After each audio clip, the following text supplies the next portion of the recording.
Dando início à gravação da aula de microprocessadores, engenharia elétrica, turma sexto V, no dia 23 de setembro. Nós estamos aí na nossa sexta aula do bimestre, e deve ser a última aula na semana que vem, conforme eu vou mostrar aqui, já está aí, inclusive no Moodle, na aula 7, tá? No dia 30, a gente vai fazer uma atividade, né? Vou abrir a planilha de atividades aqui, que é a atividade A, então, a atividade geral que a gente vai ter nesse bimestre. Como é que vai acontecer essa atividade? Eu vou deixar uma tarefa para vocês no Moodle, eu devo estar fazendo isso depois do almoço, durante a tarde de quinta-feira, e no período até o final da nossa aula, tá, vocês vão postar, tá, essa tarefa. Tá? Questões abordando todos os tópicos que nós vimos nesse semestre, ou seja, um compêndio dos exercícios que foram feitos, né? Eu não vou incluir exercícios de laboratório, né? Eu percebi, né, na primeira lista de exercício que alguns exercícios que normalmente eu dou no laboratório, e quando eu dou laboratório e teoria juntos eu peço esses exercícios, tá? Alguns de vocês afirmaram que não houve, né? Não houve ali a questão do compilador, até todo mundo sabe o que é, mas não conhece direito ainda código de operação, estão trabalhando em cima desse conceito. É que a gente fez para não ter problema. Oi, Felipe. É que a gente só fez alguns projetos, por exemplo, a gente fez um de temporizador, que o LED ele acendia de 2 em 2 conforme um tempo, e o outro para abrir e acender conforme outro tempo. Aí Vocês agora fizeram isso com a placa do Arduino? No simulador, né? Utiliza no Isis e o EdSync, que é no Java que ele roda. E essa semana a gente fez um que ele emitia um sinal de onda que era quadrado, e o professor pediu com um circuito RC que a gente deixasse ele mais redondinho. A gente viu o básico mesmo. Tá certo. O que eu pedi na lista de exercício foi o conceito de mnemônico e de código de operação e de compilação.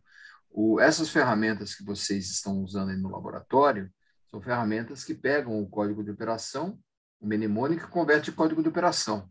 Então, foi esse conceito que eu pedi, né? Mas tudo bem. O importante é que vocês estão vendo aí programação de linguagem assembly, estão vendo o conceito de mnemônico, e, acima de tudo, né, vocês precisam ter a percepção que qualquer linguagem que você vá trabalhar ou trabalhe, principalmente o C, o C++, as linguagens voltadas a objetos de nível superior, como linguagem Java, Visual C, Visual Studio, etc., todas essas programações avançadas, de alto nível, são programações que, ao serem compiladas, geram códigos de operação, tá? A partir de mnemônicos. O que vocês estão trabalhando aí no simulador Isis, que o Felipe descreveu aí como gerador de pulso, etc., né? Esses códigos, tá? Essa sequência de códigos em assembler, né? Possivelmente vocês estão trabalhando em cima do assembler do ED51, ao ser compilado, se transforma em código de operação. Então, esse é o conceito. E naquelas questões havia sido colocado isso, era uma questão bem simples, era só você identificar, né, qual era o mnemônico daquele código de operação e qual é o código de operação de um determinado mnemônico. Ou seja, na tabela, né, do 8051, é uma tabela, né, você tinha essa relação. Né? Mas tudo bem. De qualquer maneira, o que eu estou falando é que eu não vou pedir na próxima semana, tá, esse conceito. Né? Talvez eu peça o máximo o que é um compilador, para que serve um compilador, mas não pedir para vocês diretamente compilarem. Parece que as duas turmas estão com professores diferentes também, né? Acho que uma turma está com o professor Newton, né? E a outra turma está com o professor Jane, se eu não me engano. Né? Se eu não me engano. Então, se isso realmente vai acontecendo, é mais um motivo. Ok. Então, se está havendo essa questão, às vezes não é uma sincronização perfeita, claro que a gente segue sempre a mesma ementa, né? Mas a mesma ementa pode ser abordada de forma diferente. Então, para evitar divergência, confusão, tá? Eu não vou pedir questões assim específicas do laboratório ou coisas específicas como o ISIS, que é o simulador que o Felipe comentou, que vocês estão trabalhando. Tá? Bom,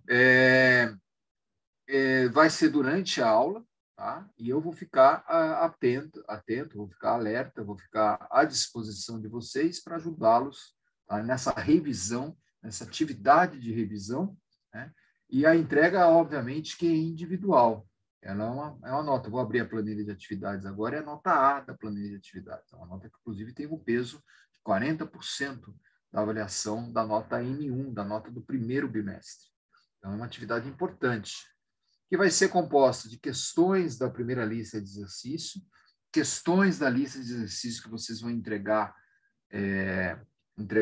no final da semana, né? Eu já vou abrir aqui a atividade, que a gente já fez na semana passada, e questões da aula de hoje. A aula de hoje é uma aula importante, que a gente vai trabalhar com periféricos, vamos começar a trabalhar com a arquitetura de microcontrolador, né? Arquitetura do Atmega 328. Né? Então, finalmente, a gente vai começar a trabalhar com projeto e com código, né, aplicado mesmo. Né? Tanto que a proposta de vocês no laboratório é fazer, né, um projeto de internet das coisas. Então, vocês vão pegar uma placa de controle, vão pegar uma interface de comunicação, vão colocar sensores, vão colocar atuadores, motores, relés, servomecanismos, aí vão fazer esse controle, né, via internet. Né? Ou seja, praticando o conceito que tudo está conectado, que qualquer coisa é conectada.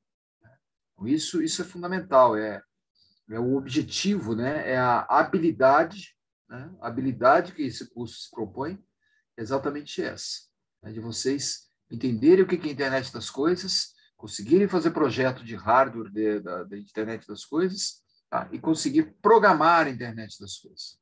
Tá? E ter a percepção fundamental de como aplicar esse conceito na sociedade.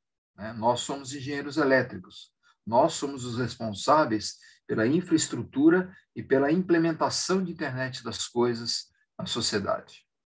Né? Isso é uma questão que vocês vão viver durante toda a atividade profissional de vocês. Associado com outros termos, né, que vocês também já estão trabalhando. Por exemplo, eu pedi no primeiro trabalho, né, pedi uma reflexão, acho que eu pedi uma reflexão do vídeo da Sociedade 5.0, né, que usa inteligência artificial. Tá? Então, IoT, inteligência artificial, 5G, né, são termos, né, são partes da mesma revolução, são itens da mesma revolução. Revolução de se conectar tudo na internet. E a partir daí você tem um controle e um potencial, né, de negócios e aplicação infinito. Né? Então, você vai ter o conceito de indústria 4.0, você vai ter o conceito de casa inteligente, você vai ter o conceito de cidades inteligentes, você vai ter o conceito de negócios inteligentes, fazenda inteligente, plantação inteligente. Né? Esse inteligente aí significa associar inteligência artificial nos processos e controlar isso. E, a partir da tela de um celular, você poder visualizar e controlar todo o processo. É coisa que vocês já estão fazendo. Você já deve, talvez, ter um Alexa em casa, talvez já esteja associado essa Alexa. Estou citando a Alexa aí da Amazon, né? Mas poderia ser qualquer assistente de voz. Você já pode conectar uma lâmpada nesse assistente. Então, você está começando a perceber, né, as aplicações de IoT, de internet das coisas, e vai ser um grande potencial de negócio para todos. Né? Imaginando que tudo pode estar conectado na internet, tudo pode ser controlado e vários problemas podem ser resolvidos a partir dessa conexão, né? A partir do conceito de IoT. Tá? Então, isso é fundamental. Essa planilha de atividade que eu coloquei à disposição na aula de hoje, eu vou abrir ela rapidinho aqui. Vamos lá. Sempre tendo que compartilhar, né? Então, sai de uma tela, vai para outra. Vamos lá, se apareceu a planilha de atividades. Né? Nós estamos aí com todos vocês presentes. Na lista tem 30. Não sei se tem alguém novo, né? Alguém que foi matriculado nas últimas 2 semanas. Dá uma olhada se o nome de todos vocês estão aqui. Tá? Aqui já tem a planilha, como vai ser composta a nota. Essa nota é a nota N1. Essa nota N1 é a nota que vai ser lançada no TIA. É a média que vocês vão ter no TIA. Tá? Lembrando que essa média é 40% da média intermediária, tá? Ou seja, o segundo bimestre vale 60%. Lembrando que metade desses 60% é laboratório nesse projeto de internet das coisas. Na primeira parte do curso, que a gente vai estar finalizando hoje, a parte de aula, e a semana que vem a parte de atividade, né? Semana que vem a gente vai fazer atividade geral A, ó, esse trabalho 3 aqui, ó, tá? Que eu vou disponibilizar no Moodle, que é um compêndio de todo o módulo 1, de todo o capítulo 1 de sistemas programáveis que nós estamos trabalhando e já entrando na parte de microcontrolador, do Atmega 328 e de aplicações desse Atmega, tá, para fazer controle. Ou seja, já vamos começar a programar, tá, essa plaquinha aqui. No laboratório você já deve estar fazendo isso também brevemente, depois desses simuladores que vocês já estão trabalhando aí. Em Assembler, a gente vai deixar o Assembler, vamos simplesmente entender o que é o Assembler e vamos trabalhar numa linguagem mais adequada. Imagina fazer conexão, né, com uma rede usando o código de operação. Isso não tem sentido. Então, por que estuda o código de operação? A percepção que vocês têm que ter é que todos os comandos que vocês usam no Arduino, todos os comandos da linguagem C, do C++, do Java, qualquer, né, nível de programação que você vai fazer, quando compila, gera código de operação. Ou seja, o que vai fisicamente, tá, no microcontrolador, tá, o que vai fisicamente nele é código de operação, é byte. Tá? É byte que, ao ser executado, provoca uma determinada tarefa no sistema. Mesmo que seja simplesmente carregar um registrador acumulador com 0. Isso é uma instrução simples. Tá? Mas um conjunto dessas instruções forma tudo que vocês estão vendo aí, inclusive o Zoom, né? Esse ambiente que a gente está trabalhando, essa planilha do Excel que vocês estão nesse momento visualizando, ou poderia ser o PowerPoint, ou poderia ser o Acrobat PDF, né? Qualquer ferramenta, tá? Ela precisa ser compilada, e ao ser compilada, ela gera códigos de operação que estão na memória, agora, inclusive, na memória do computador de vocês aí, visualizando essa aula. Já coloquei, tá, o primeiro trabalho entregue. O segundo trabalho a gente já finalizou na semana passada. Ele está para ser entregue amanhã, tá, o limite. Eu estou deixando para amanhã, mas eu só vou corrigir esse trabalho no domingo ou na segunda-feira. Tá? Então, mesmo que a tarefa esteja vencida, ela não é encerrada. Ela é encerrada quando eu vou lá e baixo todos os trabalhos. Isso deve acontecer entre o final de domingo, tá? Segunda ou terça-feira. Com certeza, para quinta-feira, vocês vão estar aqui com o trabalho 2 já avaliado, tá? Formando a nota B. A nota B é a média, ó, pode ver, ela é a média. Ó, ele é a média do trabalho 1 e do trabalho 2.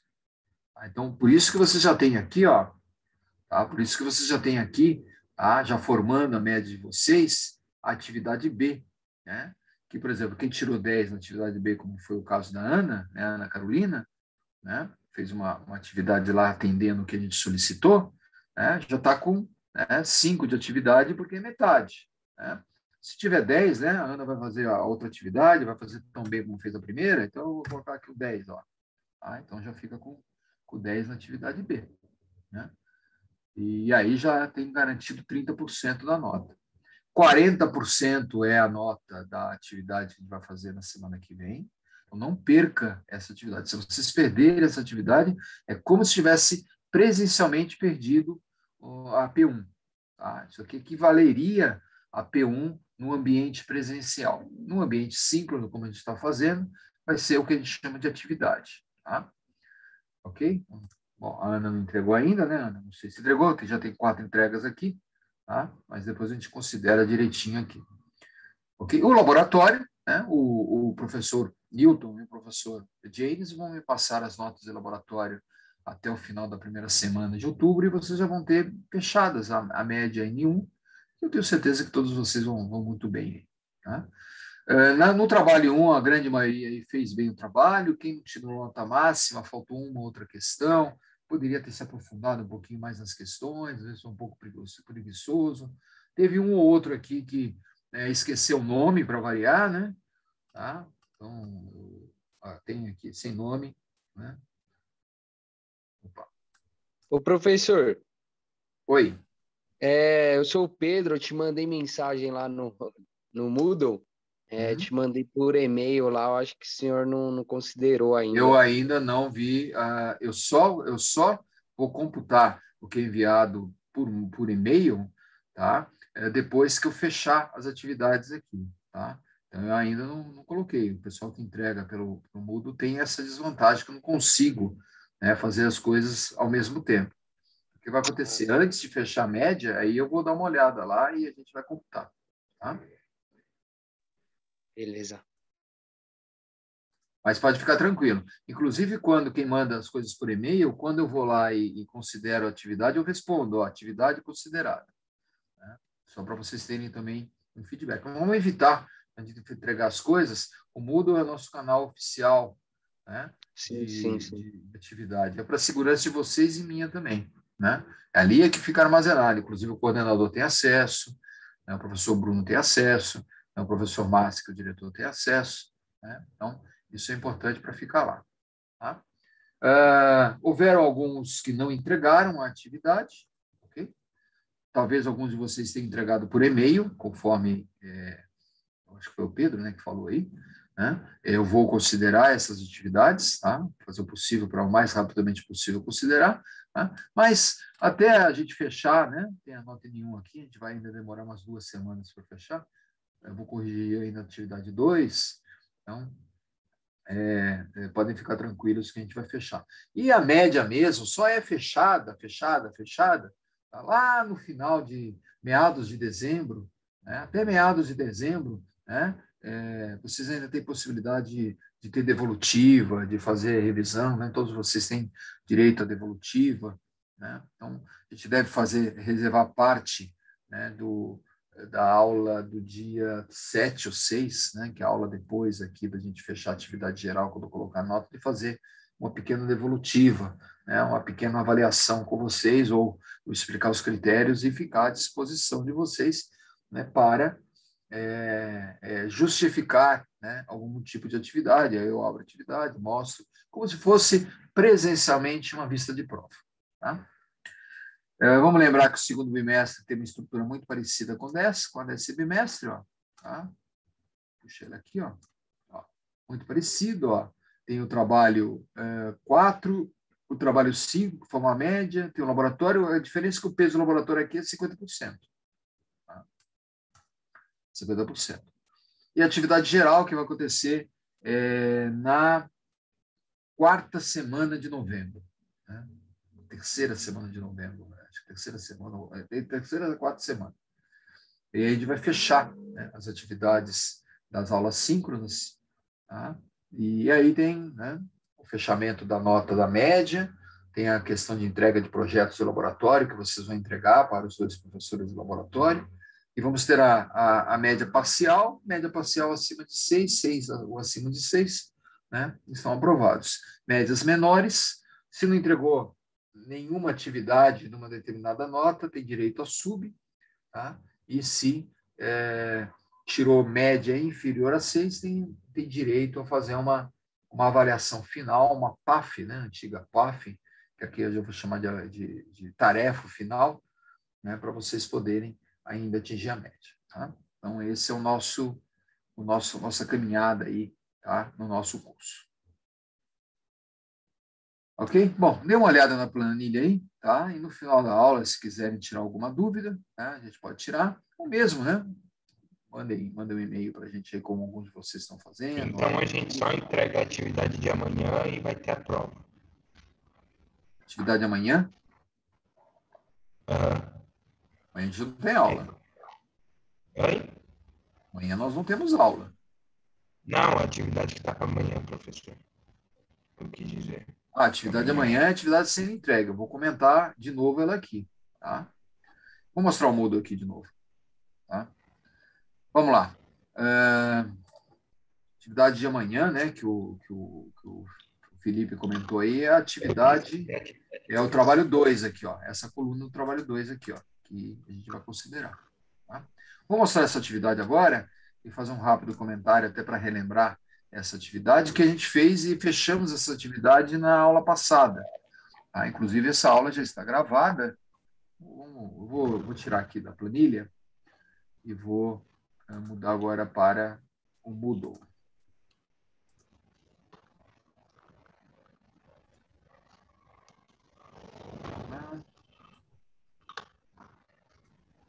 Vocês estão vendo aí o Moodle nesse momento, tá? Estamos aqui no dia 23, no dia de hoje, só tem essa planilha. Se pegarem na aula passada, né, aula 5, aula 5 já tem lá o link da aula passada, tá? Inclusive, a gente fez boa parte da atividade agora, 2, né? A segunda atividade nessa aula, pode assistir o link de novo lá, como está sendo gravado também essa aula. Todas as aulas são gravadas. E as anotações, né? As anotações que eu faço aqui na minha tela auxiliar, né? Na minha folha auxiliar, como vou fazer hoje também, tá? Também eu disponibilizo escaneado, de preferência no mesmo dia. Se não no mesmo dia, tá? Até amanhã a gente disponibiliza para vocês. Na aula 4, no dia 9, tá? Vocês estão vendo aí a segunda lista de exercício, tá? Que é essa que nós fizemos. Vou dar uma lidinha nessa lista. Ó. Aqui o link da segunda lista de exercício. Ó. Tá? Ela está no slide que eu vou já mostrar para vocês. Tá? Questão de 1 a 8, de 1 a 12. Tem a questão do ENAD, questão 6 do ENAD. Essa questão é uma questão que já tem solução, inclusive, na internet. Né? Tem um gabarito. Né? É uma solução interessante, porque junta reset, junta com eletrônica digital. Tá? Importante essa questão de eletrônica digital, né? Porque ele é pré-requisito da nossa disciplina. Tá? Então, essa parte, tá? De registradores, né? LETs, de decodificadores, decodificador 3x8, mapa de Carnot. Eu não vou pedir um mapa de Carnot especificamente, mas é importante saber que ela é uma ferramenta para pegar uma tabela da verdade e converter num circuito lógico, num circuito real. Tá? Eu pedi para fazer uma resenha, aqui na atividade está falando de 2 resenhas, mas eu combinei com vocês que se vocês fizerem uma resenha, eu vou aceitar bem, tá? Não vou descontar. Agora, recomendo vocês fazerem as 3 resenhas, né? São 3 vídeos que a gente tem aqui. Né? É muito legal isso. Né? O primeiro vídeo ali a gente começou a ver, é um vídeo que mostra as partes internas de um computador. Quem tiver desktop, né, vai poder, inclusive, observar dentro do seu desktop isso, mas mesmo um notebook, um laptop, né, também tem as mesmas partes, mas com uma integração diferente. Né? O desktop tem um case, uma fonte de alimentação de mais de 500 watts, uma motherboard, né, pentes de memória, né, módulos, né, módulos de periférico, como placa de som, placa de vídeo. Então, o pessoal que tem aí um vídeo mais turbinado, mais gamer, né, mais voltado para jogos, normalmente deve ter uma placa de vídeo com um processador NVIDIA, com 1 GB de memória RAM, ou seja, né, alguma coisa parruda. Né? Então, nesse vídeo, né, de Computers How Stuff Works, que esse How Stuff Works é um site muito legal, né? Que no caso aqui ele está mostrando um computador, mas ele mostra como funciona qualquer coisa, tá? Como qualquer coisa. Então é bem legal aí, você, inclusive, se inscrever aí nesse canal. Nós somos engenheiros, né? O engenheiro ele gosta de saber como as coisas funcionam, né? Nós somos curiosos, né? A gente gosta de entender um mecanismo, né, elétrico, mecânico das coisas. Né? Então, esse site, How Stuff Works, é bem legal nesse aspecto. Né? Bem legal nesse aspecto. Aqui ele está trabalhando especificamente com microprocessador, esse link. E os outros 2 vídeos são vídeos do Bean Eater, né, que é um apreciador de tecnologia, que tem um canal, né, tem muitos assinantes lá, tem milhares de assinantes. Né? Aqui no Brasil é que os canais de tecnologia, né, esses canais mais de hardware, não tem tantos assinantes, mas lá fora isso é muito comum. Né? Muito comum. Né? Infelizmente, aqui a engenharia, que deveria ser né, uma das profissões mais desejadas e concorridas, né, em função da falta de incentivo à ciência, a falta de incentivo à educação, a gente não tem tanta, né, tantos interessados, né, em tecnologia e tudo mais. O que faz o que o país tenha a condição que a gente tem, com todas as deficiências que a gente tem, com toda a dependência tecnológica que a gente tem de países desenvolvidos. Né? E a pobreza, justifica a pobreza. Né? O Brasil é o maior produtor de várias commodities, inclusive matéria-prima, né, de tecnologia. Nós temos, todo lugar tem muito silício, mas nós temos aqui muitos metais, nióbio, né, cobre, ferro. Né? O silício está em todo lugar porque é areia. Né? Temos o grafeno agora. Né? Então, a gente tem muita matéria-prima aqui. Só que a gente não desenvolve produtos com essas matérias-primas. A gente não pega o carbono do grafeno e transforma em produtos que o grafeno possibilita. O que é mais valorizado? Né? 1 quilo de carvão, 1 quilo de carbono, 1 quilo de grafeno aplicado em um microprocessador, aplicado num determinado equipamento de controle. Né? O que custa mais caro? 1 quilo de areia, que é composto de silício, ou 1 quilo de processador, 1 quilo de Pentium, 1 quilo de placa Uno, né? Esse processadorzinho aqui que pesa gramas. Né? O processador aqui custa $3. Né? Pesa aqui 2, 3 gramas. Quem ganha mais dinheiro? Quem faz o processador ou nós que fornecemos a matéria-prima, né, para eles fazerem esses dispositivos eletrônicos aí? É claro que eles ganham muito mais. Nós exportamos commodity e importamos tecnologia pronta. Né? Quem vai ganhar mais dinheiro nisso? Então, aí a importância da tecnologia. Né? Países que não têm nenhum tipo de matéria-prima no seu território, como Japão, como Coreia, como Suíça, como Holanda, Alemanha, Inglaterra, né?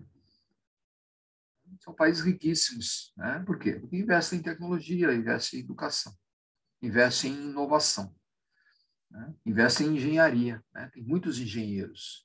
Né? No Brasil, né? Qual é a concorrência que a gente tem hoje para as escolas de engenharia? Né? A gente tem lá a USP e as escolas federais que são bancadas pelos nossos impostos de forma muito justa, né?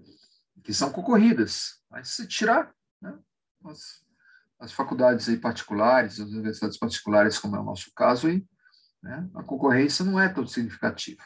Né? Hoje a gente não tem uma concorrência grande, por exemplo, para você entrar na engenharia elétrica do Mackenzie.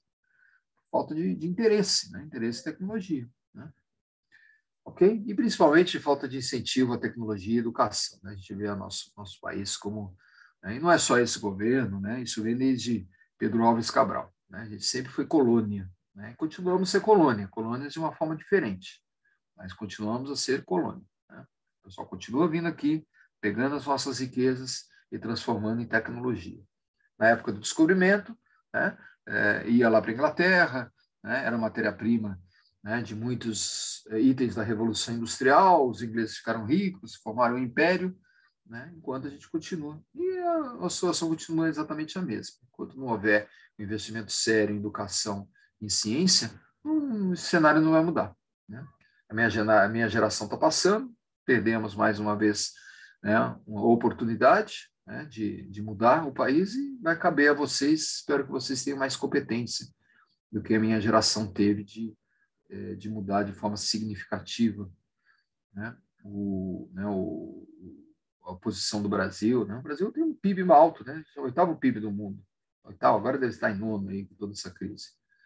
Né? Mas e riqueza, né? E desigualdade social, etc. Bom, voltando aqui a falar, então, do trabalho, tá? Então, até sexta-feira, mas quem não conseguir entregar sexta, sábado vai estar aberto, até domingo de manhã, domingo à tarde, acredito que vocês vão poder entregar, tá? Atividade 1 a 12, tá? Essa questão aqui do ENAD, peço para vocês refletirem, não é uma questão tão simples, tá? Essa questão é uma questão que tem solução, não é? Vocês podem procurar, tá, soluções do ENAD aí que vão encontrar, tá? façam ela de uma forma bem refletida. E escolher um dos vídeos. Tá? Escolher um dos... Quem escrever mais de um vídeo, além de eu ficar bastante satisfeito, a gente sempre valoriza um pouco mais. Mas não vou desvalorizar quem entregar um vídeo só, tá? Entendo aí que vocês estão com muitas atividades. Vou compartilhar agora com vocês. Bom, aqui eu acho que acabou no Moodle, né? Deixa eu ver se tem mais alguma coisa aqui. Eu estava fazendo backup aqui. Está muito lento. Deixa eu ver aqui como é que está esse backup.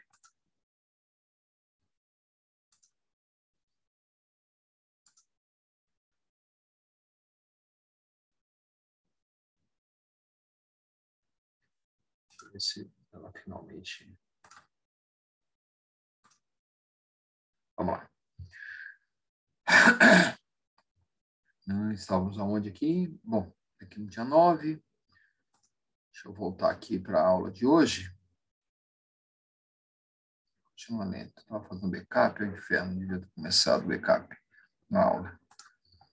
Vou colocar aqui, eu vou compartilhar com vocês agora os slides que vêm da apostila, só para a gente recuperar essa segunda atividade, segundo exercício, tá? E dar continuidade até a gente finalizar o capítulo 1, tá? E começar a parte de controlador, né? Nós temos aqui aproximadamente 1 hora e 10 minutos ainda de aula, então acredito que a gente vai conseguir evoluir bem, tá?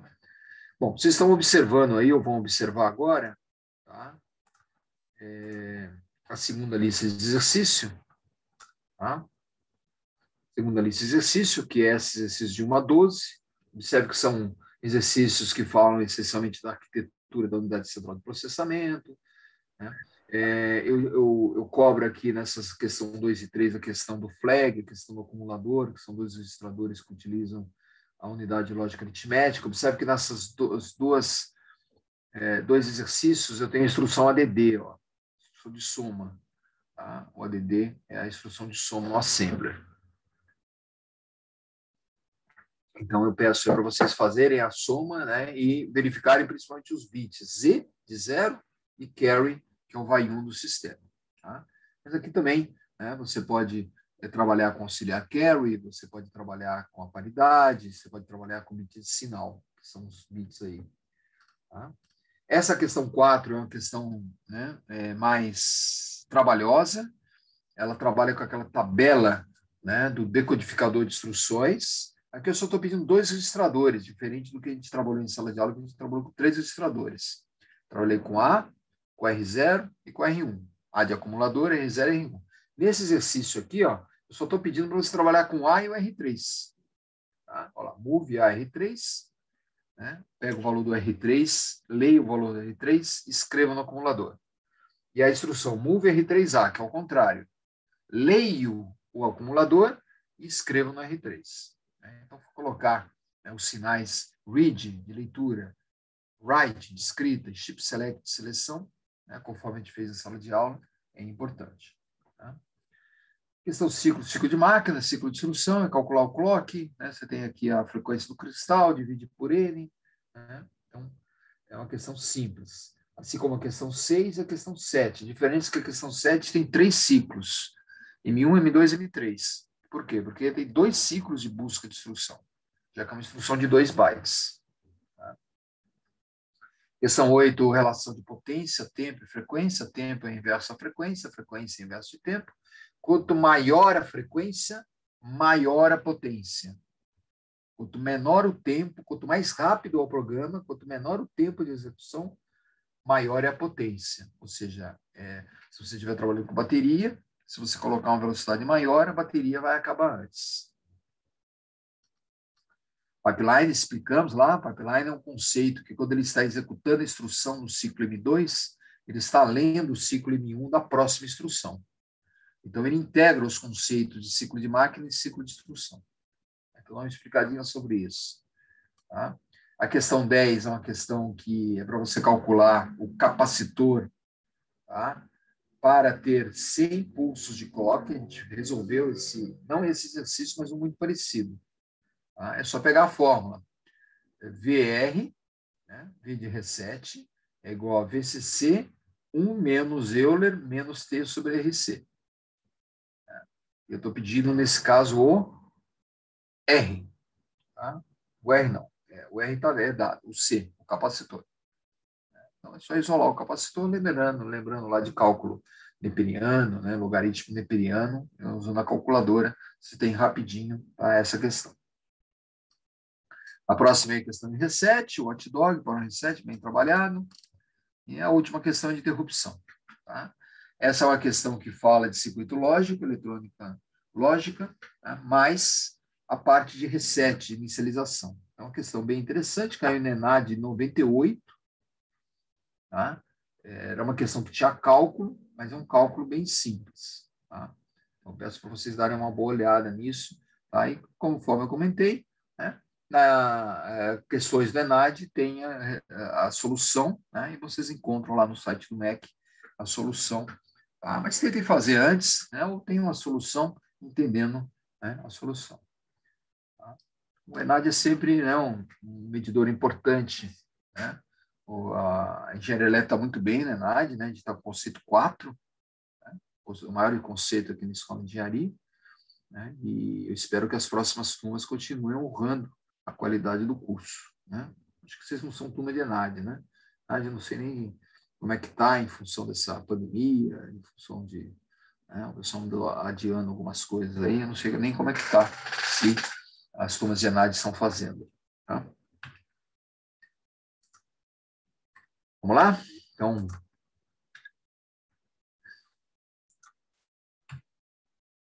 sugestão de vídeo que eu acabei de falar. Tá? Aqui a revisão que nós fizemos. Tá? Aqui é o esquema completo, né? Ó, resistor, capacitor, né? O cristal, né? As interrupções de periférico, a parte interna. Então, essa é uma figura importante. Ó. Essa figura aí do slide 50, que está lá na apostila, é uma figura importante. Tá? Então, se eu pedir lá um sistema mínimo, né, que eu chamo de sistema mínimo, né, de um microcontrolador com memória periférico, é isso que vocês estão vendo aí. Tá? E que a gente trabalhou bem na sala de aula. Tá? CPU, memória, observe a memória dividida em dois tipos, RAM e ROM, e periféricos de entrada e saída. Sempre lembrando os barramentos, barramento de dado, carrega instrução, carrega variável, barramento de endereço localiza, né, esse dado, né, e essas variáveis no sistema. Tá? E o barramento de controle, né, que você tem, que é o sinal de leitura, o sinal de escrita. Ó, esses sinais estão aqui, ó, tá? Estão vindo todos aqui da parte de controle e temporização. Aqui eu também lembrei do hot dog, do power reset, do burnout. Né? Todos esses sistemas vocês vão ver dentro de um microcontrolador a partir da aula de hoje. Tá? Então, entendê-los separadamente é muito importante. Tá? Aqui, observem aqui do lado, né, um microcontrolador que a gente vai trabalhar muito no curso, né, que é o Atmega 328, ó, tá? Essa CPU que está aqui. Tá? Observe que ela tem todos os elementos aqui, ó, dentro do microcontrolador. Ó, todos os periféricos aqui, ó, conversor analógico digital, timer, port. Né? Então, esses periféricos de entrada e saída, dentro de um microcontrolador, eles assumem esses papéis aqui. Tá? Parte de memória flash, que é a memória ROM, né? Memória não volátil, memória RAM. Tá? A parte hot dog, de reset. Né? Então, a gente vai trabalhar muito com essa, né? com essa arquitetura aqui. Bom, na aula passada nós vimos os estudos de caso, né, do 80 e 85, lembramos dos 80 também, tá? Lembramos dos 80, tá? Lembramos do 6502, que foi um processador importante, né? E lembramos aí dos três, lembramos não, né, porque vocês não conhecem, né, não usaram esse sistema, né? Para mim eles são muito familiares. Esse foi o meu primeiro computador pessoal, esse TK-85 aqui, na década de 80, início da década de 80. Já o Apple II já foi um sistema mais profissional, que já atendia indústria, atendia comércio. Né? A história da Apple começou com a Apple II. Né? A Apple hoje é a empresa de tecnologia mais valorizada do mundo. É muito inovadora. Né? E a Apple ela começou com esse Apple II que vocês estão vendo aí. Né? Mas depois teve vários e vários ciclos de inovação, até chegar no que vocês conhecem. Quando a gente fala de Apple aí, o que vocês né? Vocês relacionam a Apple com o quê? Relacionam com smartphone, né? A Apple foi a que melhor deu uma solução de smartphone. Relacionam com relógio, né? Relógio hoje sincronizado com os smartphones. Antigamente o iPad existe, né?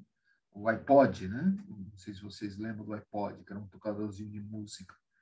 Hoje o celular matou todos esses gadgets, né? Esses dispositivos aí que fez a riqueza aí do Steve Jobs, né? E da empresa dele. É muito interessante ver a sede da Apple em Cupertino, né? Tem um vídeo muito legal que mostra a sede deles, né, ali na Califórnia, mostrando aí, né, como que uma indústria de tecnologia, né? Se pegarem as 10 maiores indústrias do mundo, os 10 maiores negócios do mundo, vão ver que 70% desses negócios estão ligados à tecnologia. E a nossa tecnologia, engenharia elétrica, tá? Engenharia elétrica. Ou é programação, ou é software ou é hardware. Pode anotar. Né? Pega lá, as 10 maiores empresas do mundo, você vai ter uma ou duas empresas de energia, possivelmente alguma distribuidora de petróleo. Eu acho que você vai ter o supermercado lá, o Walmart, né, que é uma das 10 maiores do mundo. O resto é tudo tecnologia. Apple, Microsoft, Oracle, a Microsoft, eu já falei, você tem a Google, né? Então, você tem todas as empresas aí, né, de programação e que vocês não podemos esquecer nunca a GE, né? GE que tem forte atuação no Brasil aqui, é uma das maiores, a IBM, né, também muito voltada hoje às soluções de internet, de IoT. Né? E essa é a nossa oportunidade. Os bons profissionais, né, sempre vão ter oportunidade de continuar a fazer essa indústria crescer. E vocês, né, tendo vocação, né, de inovação, investindo em empreendedorismo, né, investindo em negócios, vocês vão ser dono dessas indústrias no futuro. Né? Talvez não uma indústria, né, como a Apple, essas big techs, né, que são empresas que estão aí, né, principalmente porque eles estão num país certo, né? Um país inovador, um país que dá oportunidade de negócios. Né? No Brasil, para você fazer negócio não é fácil, mas é possível. É possível, porque a gente tem muita necessidade e demanda de tecnologia. E temos muitos problemas para resolver. Quando você tem problema, você tem uma oportunidade de negócio. Então, pensem nisso. Né? Vocês já tiveram aula de inovação, de empreendedorismo, né? Não sei se foram aulas bem dadas, mas eu julgo que são aulas essenciais para a formação de vocês.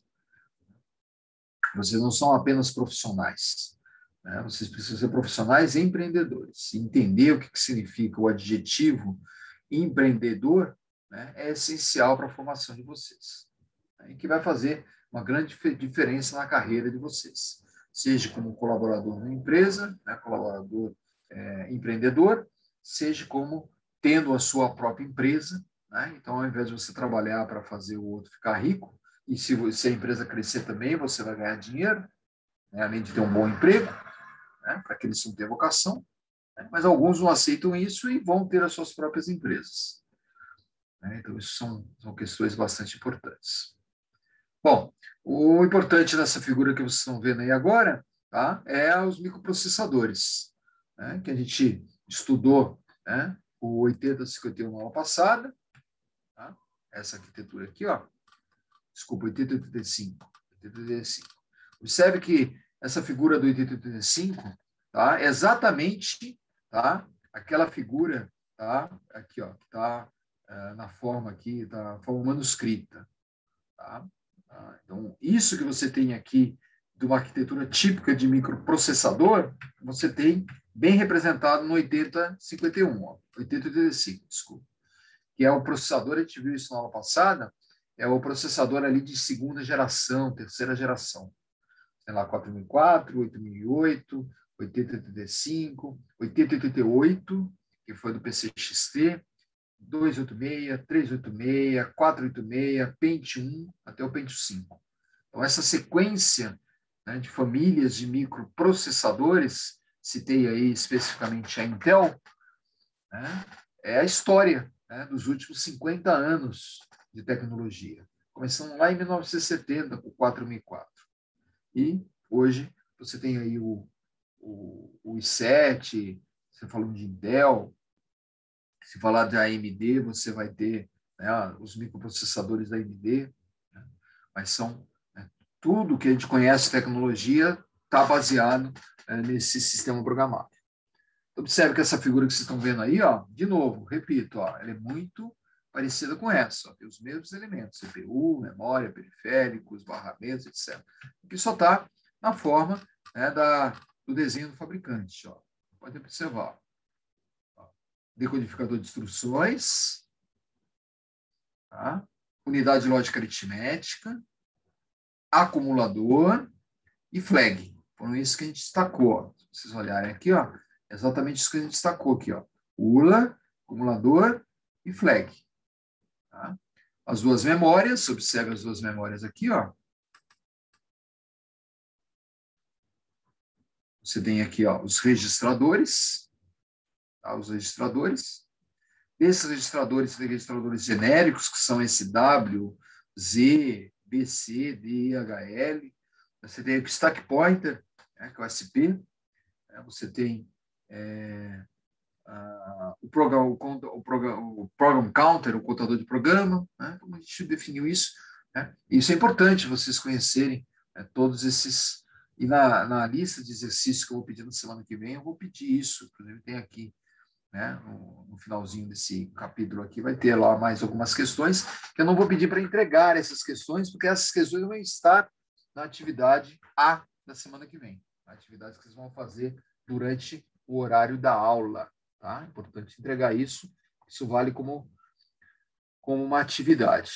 Tá? Que a gente não chama de P1, não chama de prova, porque não é presencial. Tá? Mas tem o mesmo papel da avaliação P1. Observe aqui os sinais de controle, read, write, memory, sinais de interrupção, sinal de clock, X1, X2, sinal de reset. Tudo que a gente viu de sistema mínimo é colocado aqui. A diferença é que aqui nessa figura, né, eu coloquei aqui o clock, o reset aqui, tá, destacado, o cristal está aqui, o sistema de interrupção, né, você tem aí, né, tudo já bem colocadinho. Né. Aqui, ó, o 8085, né, microprocessador de 1975. Desafio a vocês pegarem as atuais arquiteturas e comparar com essa daqui. Vocês vão ver, tá, que todos os elementos que estão aqui estão nas atuais arquiteturas. De uma forma, obviamente, muito mais evoluída. Em vez de ter um processador de 8 bits, hoje você tem um processador de 64 bits. Em vez de ter um processador que rodava 1 MHz, você tem um processador que roda 1 GHz.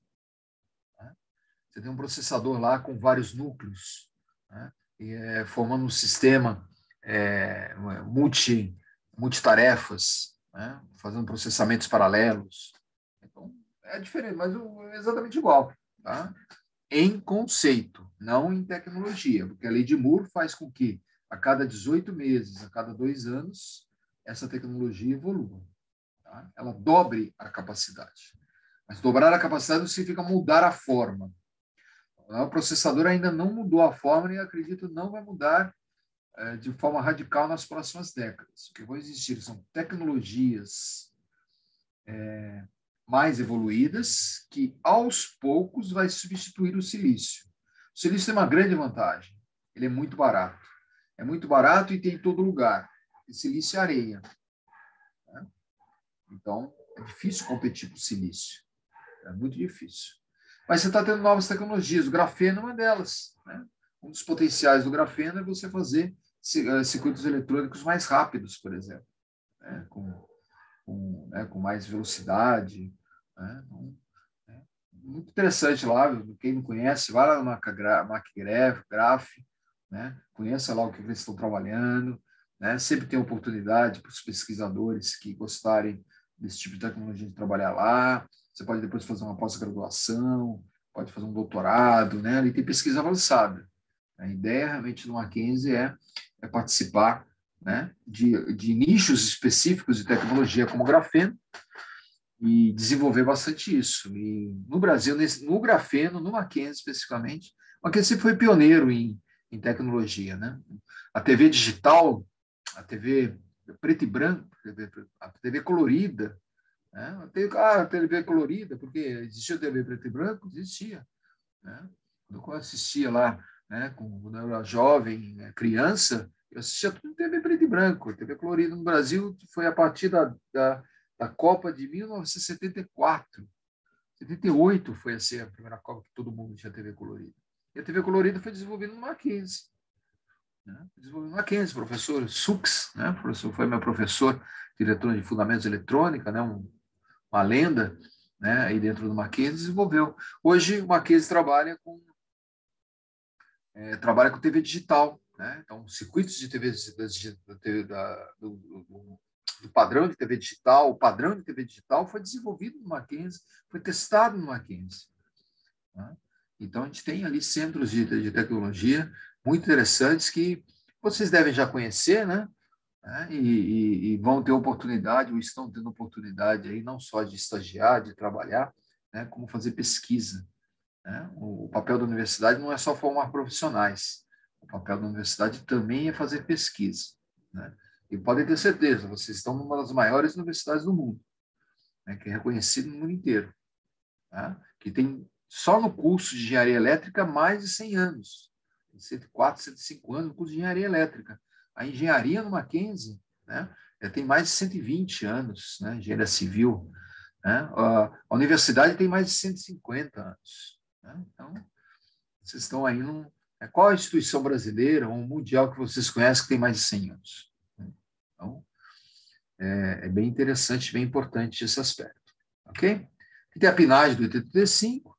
Aqui tem o sistema mínimo também que nós trabalhamos. Eu falei desse SDK 85. Observe aqui, ó, CPU, memória e periférico. Né? Eu coloquei em forma de bloco, né? Porque o nosso objetivo aqui não é fazer projeto com isso. Não tem sentido fazer projeto, porque se você pegar a nossa plaquinha aqui, ó, a nossa placa Uno, dentro desse microcontrolador já tem tudo isso. Não tem sentido você ficar colocando chips separados aqui, ó. Observe esse SDK85 que está aqui, ó. Olha quanto chip ele tem. Né? Com um chip só esse 7 MB, ele é muito mais do que tudo isso que vocês estão vendo aí na tela. Claro que aqui a gente está falando de um microcontrolador desenvolvido no século XXI e ali você está falando de um microprocessador desenvolvido no século XX, né? Ali na última parte do século XX. Então, pela lei de Moore, como se tem a cada 2 anos dobrando tecnologia, né? Muito bem, aqui a gente tem um esqueminha, né? Que eu não vou cobrar de vocês esse esquema, mas é importante vocês saberem, né? 8085, as memórias, memória EEPROM, memória RAM. Na internet tem muito material disso, né? Vocês encontram livros mais antigos, né? Livros em inglês, vocês têm livros atualizados, né? Que desenvolve tudo isso. Nós aqui no Brasil, a gente não desenvolve isso, a gente utiliza, né? Utiliza o microcontrolador, né? Já em projetos prontos. É o que vocês estão fazendo no laboratório. Né? Pegando a tecnologia pronta e desenvolver uma solução de IoT. Né? Esse vai ser o nosso objetivo. Olha que a gente está fazendo isso em 4 meses. Né? Partindo ali de sistemas digitais, chegando a ter a internet das coisas. Bom, tem um esquema básico aqui, só para vocês terem uma ideia. Tá? Tem alguns chips aqui que, se vocês procurarem, vocês já estudaram lá em sistemas digitais, como o 74373, que é um LET. Né? Um LET, esse é unidirecional. Né? As memórias, EEPROM, memória RAM, memória ROM, os decodificadores de seleção de endereço. Né? Tudo isso. Quando eu dava aula no Mackenzie há 20 anos atrás, a gente fazia esse projeto aqui. Eu ficava 1, 2 aulas fazendo projetos como esse. Porque lá naquela época a gente usava microprocessador. Hoje não se usa mais. Tá? Hoje você tem o sistema já pronto. Né? Por isso que a gente está se preocupando mais com a aplicação do que, né, com a teoria. Aqui o esquema, né, do SDK85, né? Tem aqui o link, ó. Na internet você encontra tudo isso, né? A internet é maravilhosa nesse aspecto, né? A memória de tudo. Hoje tem vídeos disso, né? Então, vocês realmente vivem um momento maravilhoso no aspecto, né, de como a tecnologia pode ser aplicada para a educação. Né? Antigamente, tanto que a gente tem aqui, ó, estamos fora do ambiente universitário e estamos tendo uma aula. Né? Isso na minha época era inimaginável. Né? Esquema completo. Se quiserem se aprofundar, quem quiser né, conhecer um pouquinho mais isso, entender um pouquinho mais disso. Tem bons livros, eu posso indicar bons livros. Na biblioteca nossa tem excelentes livros, mas estão fora de edição. Mas qualquer livro hoje você encontra no stand virtual, né, o aplicativo lá, stand virtual, né, o que é um aplicativo que integra todos os sebos, né, todas as lojas de livros usados que existem. Então, qualquer livro que você consiga imaginar, quase qualquer livro que você consiga imaginar, né, editado no Brasil, você encontra. Né? Então, eu sempre encontro. Né? Acabei de comprar um livro aqui, né? Tem o livro do Totti, que está na minha frente aqui, tem um livro que, né, um amigo meu me emprestou de maratona, né? Eu gosto de correr, né? Eu li o livro, devolvi para ele, queria reler o livro, eu fui lá no sebo, lá no stand virtual, comprei, 2 dias, estava aqui na minha mão. É uma coisa maravilhosa. Né? Claro que, né, tudo tem custo. Né? Aqui você tem, tá? Essa é uma comparação importante, né? Que eu destaquei bastante importante, e tem uma questão, tá, que eu vou pedir de novo nessa atividade geral. Vou pedir para você analisar o seu computador. Né? Pedir para você levantar as especificações do seu computador de novo, baseado, tá, em CPU, memória RAM, memória ROM e periférico. Tá? Então, observe aqui, ó, vocês estão vendo uma motherboard aqui, né? Aquele vídeo, né, que eu sugeri, o primeiro link do vídeo, ele mostra como funciona essa placa aqui.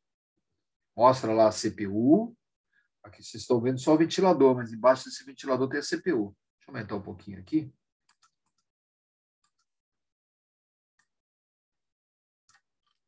Que você já deve ter montado aí, né? Ó, tá bem claro aí, bem exposto. Pode ser uma CPU de laptop também, tá? A CPU, aqui você tem a área de memória RAM, né? São pentes de memória RAM, né? Então, vocês têm aí possivelmente 8 GB no computador de vocês, ou 16 GB, se vocês tiverem um pouquinho mais de memória. São pentes. Inclusive no laptop também está lá, né? Então, você pode aumentar a memória do seu laptop colocando esses pentes, ou trocando pentes, né, de 4 GB por pentes de 8 GB, pentes de 16 GB. Né? Os laptops permitem isso. E RAM é muito importante, né? E quanto mais RAM você tem, mais programa e mais dados ele vai colocar nessa memória e não vai ficar acessando toda hora um disco rígido ou acessando uma nuvem. Né? Nuvem é legal? Mas nuvem é lenta. Né? Nuvem é memória secundária, memória que você precisa de internet. Né? Mesmo hoje os links de internet estão muito melhores que antigamente, né? Toda vez que você precisa acessar um link de internet, principalmente se tiver um celular, né, com o nosso, entre aspas, 4G, né, que é muito lento, para não falar de 3G, né, agora está chegando o 5G. Quando chegar o 5G, quem mora mais na região central de São Paulo, né, já tem 5G. Aí você já tem mais velocidade. Né, mas para que ficar buscando as coisas fora se você pode ter, né, a sua memória colocada aqui? Essa parte aqui, ó, é um chipset, ele é muito importante porque tem todos os periféricos aqui embarcados. Então, tem placa de vídeo, tem USB, tá? Você tem, às vezes, o chip de som aqui também, tá? O controle das portas de comunicação. Normalmente, os rádios estão separados, tem o Bluetooth, tem o Wi-Fi. Os computadores hoje já têm Bluetooth e Wi-Fi, que são 2 rádios, né? Que estão normalmente aí, né? Aqui são os conectores de periferia, etc. Né? Então, observe, então, que esse sistema que vocês estão vendo aqui, ó,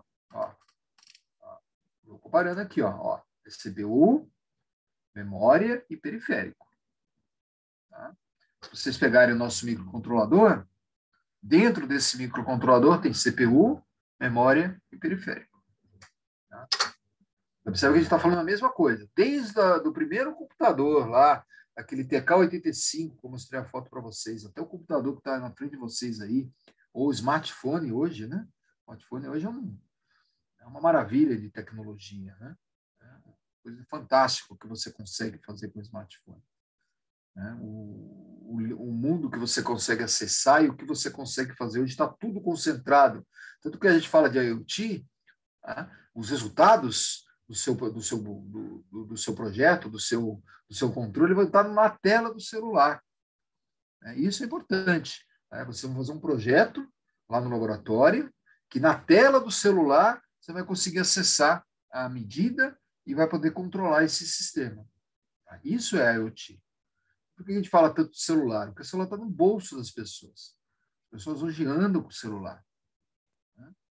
Mas se você for na casa, o celular hoje, tá, junto com o celular tem a TV.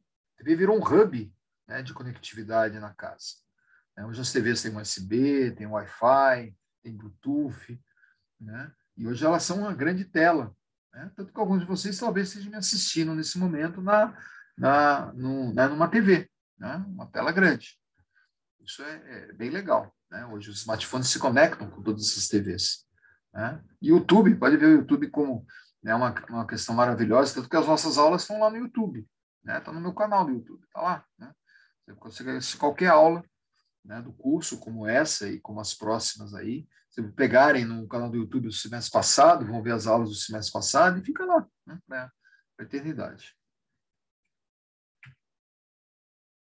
Vamos lá? Aqui, ó, a linha, né, de microcontroladores que a gente falou na aula passada. Eu recomendo vocês acessarem aqui o site da Intel para se atualizarem, né, e acharem o computador, acharem a CPU de vocês. Até lá, um i5, né, com 4 núcleos, né, quinta geração, sexta geração, né? O meu, por exemplo, aqui, ó, o meu computador é um Core i5 de oitava geração, né? Se você entrar no site da Intel, você vai achar esse microprocessador lá, tá? E vai ver uma pinagem que lembra até o 8085, porque ele não mudou conceitualmente, né? Isso é importante. Ó, vocês vão ver na tela aí um i7 de quarta geração, né? 4 núcleos, possivelmente. Ou seja, como não cabe mais, né, tanta coisa ali por milímetro, eles vão aumentando o número de núcleos e fazendo processamento, multiprocessamento, né? Então, hoje a gente vive, né, uma época aí, né, de muita integração. Lembrando que o nosso objetivo não é estudar microprocessador, apesar do nome da disciplina, e sim microcontrolador, né? Por isso que isso daqui é tão importante para nós, né? Aí, ó, o nosso 4004, né, que foi onde tudo começou, bem interessante. Eu coloco um vídeo aqui, ó, eu não vou conseguir mostrar, já são 8 horas, tá? Mas esse videozinho simples que mostra aí toda a história desses microprocessadores, né? Dê uma olhadinha nisso, é um vídeo rapidinho, né? Um vídeo do tamanho da paciência de vocês aí, né? Outro vídeo da história da Intel aqui, ó, esse é um vídeo de 15 minutos já, mostra aí desde o 4004 até chegar, né, aos Pentiums atuais, né? Então isso é bem legal, né? Deixa eu pegar esse vídeo aqui, ó. Esse vídeo eu acho que ele é bem rapidinho. Deixa eu tentar copiar o link dele aqui, só para dar uma acordada aí.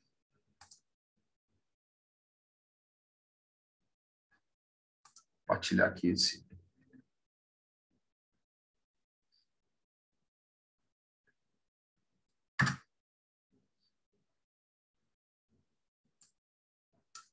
Eu vou compartilhar com você aqui, só deixar posicionar direitinho.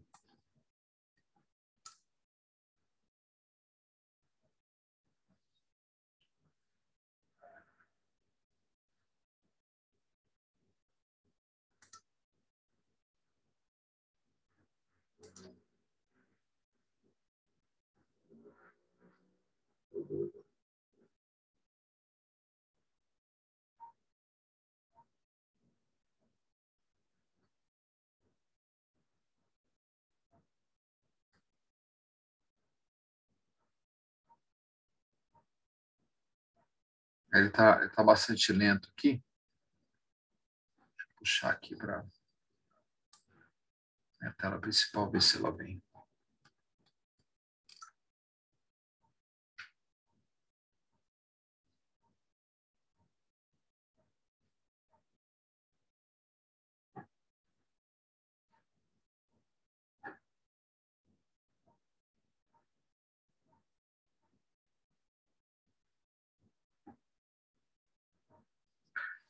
Ele tá bem lento aqui. Eu não vou conseguir passar legal aqui para vocês. Acabar de carregar, vou só mais um minutinho.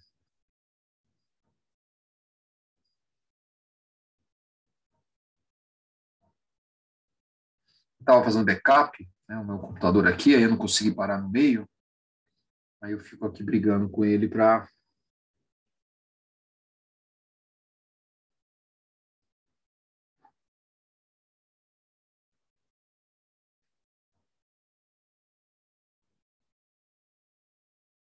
Ele está bem lento aqui, eu não vou conseguir passar legal aqui para vocês, né? Vai demorar muito, olha, ele não carregou ainda.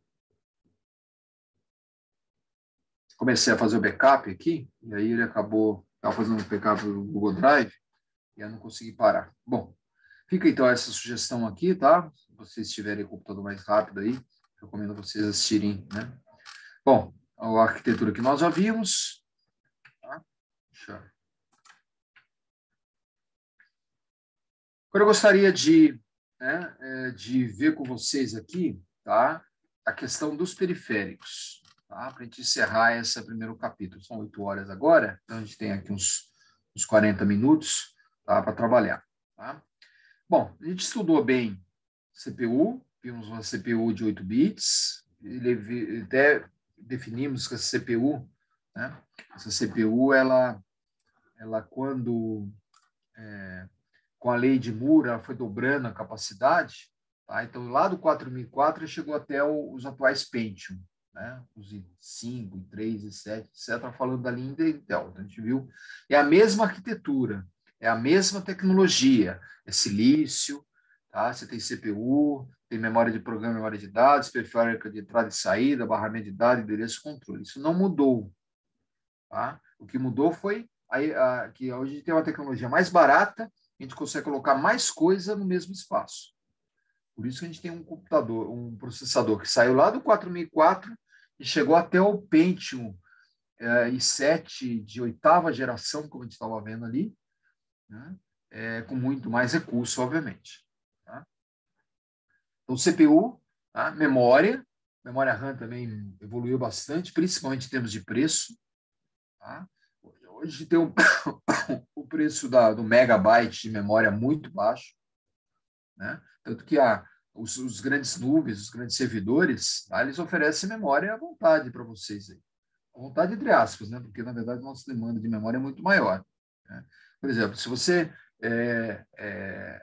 entrar lá no site da Google, né? O Gmail, o Gmail te dá 15 GB de memória, 15 GB de espaço, tá? De memória. Assim como acontece na nuvem da Microsoft, né? O OneDrive, né? Também te dá lá, né? 10, 15, 20 gigas de memória. A Apple é a mesma coisa, né? Essas grandes, a Amazon, né? As grandes nuvens que você tem, esses grandes servidores. Né? Claro que 15 GB, né? A gente que tem uma demanda muito grande por foto, por vídeo, salvar isso, salvar aquilo, a gente tem muitos e-mails, né? 15 GB não é nada. Né? Então, tanto que a Google oferece um pacote básico, né, que por R$ 30 por mês, se eu não me engano, acho que é o valor que eu pago, né, você tem 2 TB de memória. 2 TB de memória, eu estou usando há 10 anos, 8 anos o Google Drive, né? Em 8 anos de e-mail, de projeto, de backup, de não sei o que, eu estou usando 40% desses.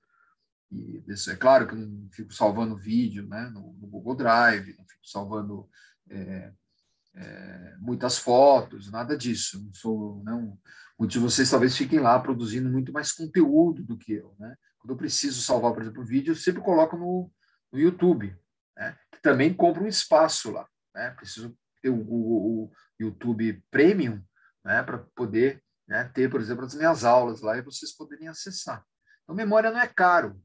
Né? Memória não é caro. Né? Claro que você falar aí de R$ 30, R$ 40 todo mês não é fácil. Mas olha né, o que você está guardando lá. Você está guardando toda a sua história, todos os seus documentos, né, todos os seus e-mails. Né? O e-mail é um registro, né? Um registro de tudo que a gente faz. Né? Qualquer negócio que você faz, qualquer compra que você faz, né, você recebe um e-mail. Né? Hoje, claro, é muita coisa via WhatsApp. O próprio WhatsApp você consegue fazer, né, também colocar lá na memória dele, backup dele, etc. Né? Lembrando que o WhatsApp é do Facebook, né? Então, são as grandes big techs aí de tecnologia, né, oferecendo todo esse espaço para a gente. Então, memória, CPU nós estudamos. O que está faltando? A gente detalhar um pouquinho mais a questão dos periféricos. Quando a gente fala de periférico, né, no computador, o periférico são os dispositivos de entrada e saída que vocês conhecem, mas vocês conhecem os periféricos mais evoluídos. Por exemplo, o teclado do computador é um periférico de entrada. O mouse é um periférico de entrada. A tela de LCD é um periférico de saída, porque manda informação, mas também de entrada, porque se a sua tela de LCD for touch, né, tem TVs touch, tem telas touch, você pode ir lá interagir, né, com a tela do seu laptop, como você faz no celular. O celular hoje, toda a tela de celular é touch. Né? Faz parte, né, não é inconcebível ter um celular que não seja touch. E a interface dele é dessa forma. Agora, a TV nem sempre é touch, né, mas muitas TVs já são touch também. No futuro, todas elas vão ser. Então, esses periféricos mais desenvolvidos, tá, que, na verdade, são sistemas programáveis, né? Se você pegar um mouse, né, dentro do mouse tem um microcontrolador. Né? Dentro do mouse tem um microcontrolador. Ou seja, ele tem todo esse sistema aqui dentro. Né? Se você pegar o teclado, se você pegar o monitor de vídeo, se você pegar o hard disk, se você pegar a memória SSD, tudo isso vai ter lá dentro um microprocessador que vai estar gerenciando todas as atividades. O periférico que eu gostaria de conversar com vocês aqui é o periférico mais básico. Tá? Principalmente o periférico booleano, periférico que a gente chama de porte. Né? O que é um porte? Porte é um pino, tá? Porte significa porto, né? em português. É um pino que pode ser entrada ou saída, ele é configurado como entrada e saída. E normalmente é um pino digital, ou seja, um pino que você escreve ou lê 2 níveis. Nível ground, nível 0, GND, e nível 1, nível VCC, tá? 5 volts. Então, você tem um porte que é um porte digital. Em algumas situações, esse sinal digital pode receber uma variável de tempo. Quando você tem uma variável de tempo no sinal 1 e 0, você tem o que a gente chama de PWM. Tá? Além de você ter o nível 0 e 1, o PWM você tem a relação entre 0 e 1, que a gente chama de Duty Cycle, ciclo de trabalho. Isso forma um sinal chamado PWM, que você já deve estar estudando, tá? em fundamentos de eletrônica. Tá? E o PWM ele é fundamental, porque com o PWM você consegue variar a luminosidade de LED, você consegue variar a velocidade motor, você consegue posicionar o servomecanismo. Lembrando que o servomecanismo é um braço, né, que tem ali um dispositivo que fica memória, né, tem a memorização. Né? Então, para vocês lembrarem direitinho, né, você tem 2 dispositivos em mecatrônica normalmente, né, em dispositivos robóticos. Você tem um dispositivo motor, né, que fica girando, que trabalha em cima de uma frequência de rotação. Né? Então, por exemplo, num aeromodelo, né, a hélice, né, do motor, tá? Ela está ligada a hélice do avião está ligada ao motor, que você controla a rotação. Já os flaps do avião, né, para subir, para descer, o leme, tá? É uma condição de servomecanismo. Você memoriza uma posição. Você coloca lá o flap a 30 graus, ele fica lá, né, para subir e para descer. Ou o leme para ir para a esquerda, para a direita. Né?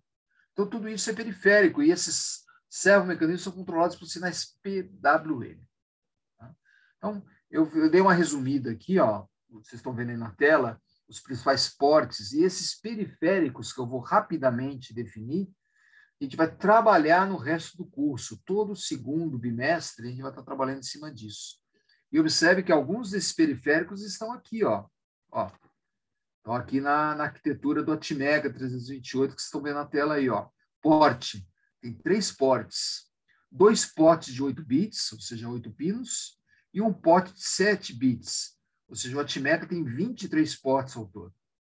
Ele consegue controlar 23 dispositivos, motores, servomecanismos, LEDs, né, etc. Né? O ART é comunicação serial, né? Sinal TX, sinal RX. Transmissão, recepção, sempre digital. Qual a diferença? Aqui você tem um clock, você tem o que a gente chama de baud rate, taxa de transmissão. Vamos detalhar direitinho isso quando estiver falando, né, de USART. né? Sinal SPI. Sinal SPI já estudou. Sinal SPI é aquela sinal de comunicação serial que tem 3 pinos. Dado de saída, dado de entrada e clock. Tá? Aí você tem timers aqui em cima, que são temporizadores, são igual ao LM555. Conversores analógicos digitais, ó, que observe aqui, ó, conversor AD, porque muitos dos sinais que a gente controla são analógicos. Sinal de temperatura é analógico, sinal de pressão é analógico, tá? Sinal elétrico de corrente, tensão é analógico. Né? Então, o universo analógico é o universo humano, é o universo da natureza. Se eu quero interagir com a natureza, eu tenho que ter interfaces analógicas. Lembrando que o sinal analógico é o sinal que varia constantemente no tempo. Sinal digital é aquele sinal que só tem 0 e 1. 0 normalmente é o GND, 1 é o VCC. Tá? Observe aqui que você tem todos esses periféricos. Vou defini-los rapidamente aqui, tá? E para a gente entender a arquitetura, vou tentar fazer um pequeno projeto, né, com microcontrolador, tá? Para a gente poder introduzir, inclusive, a arquitetura, né, do nosso microcontrolador e fazer um projeto simples. Vou fazer um projeto colocando uma chave e um LED. A chave controlando o LED. Tá? Uma coisa assim, bem raiz, né? Mas se você conseguir fazer um projeto com uma entrada, uma saída e um software para fazer isso, você tem, né, o embrião de todo o sistema de controle. Tá? Observe que eu coloquei outros periféricos aqui que são também hoje bastante conhecidos, como comunicação USB. Né? Você tem hoje, comunicação USB, você pode ligar até 128 dispositivos, né, através de um hub. Internet. Comunicação internet tem uma característica fundamental para a IoT. Ela tem o que a gente chama de IP. IP é, desculpa, IP é a identificação, né, de um dispositivo numa rede. O número IP é identificação. O seu computador tem IP, o seu smartphone tem IP. Você pode achar o seu smartphone na internet porque ele tem IP. O seu computador é conectado à internet, tem um IP. Muitos de vocês já trabalham bem com isso. Vou dar uma olhada lá, um por um aqui. Ó. Primeiro, porte. Como eu disse, portes são pinos de entrada e saída.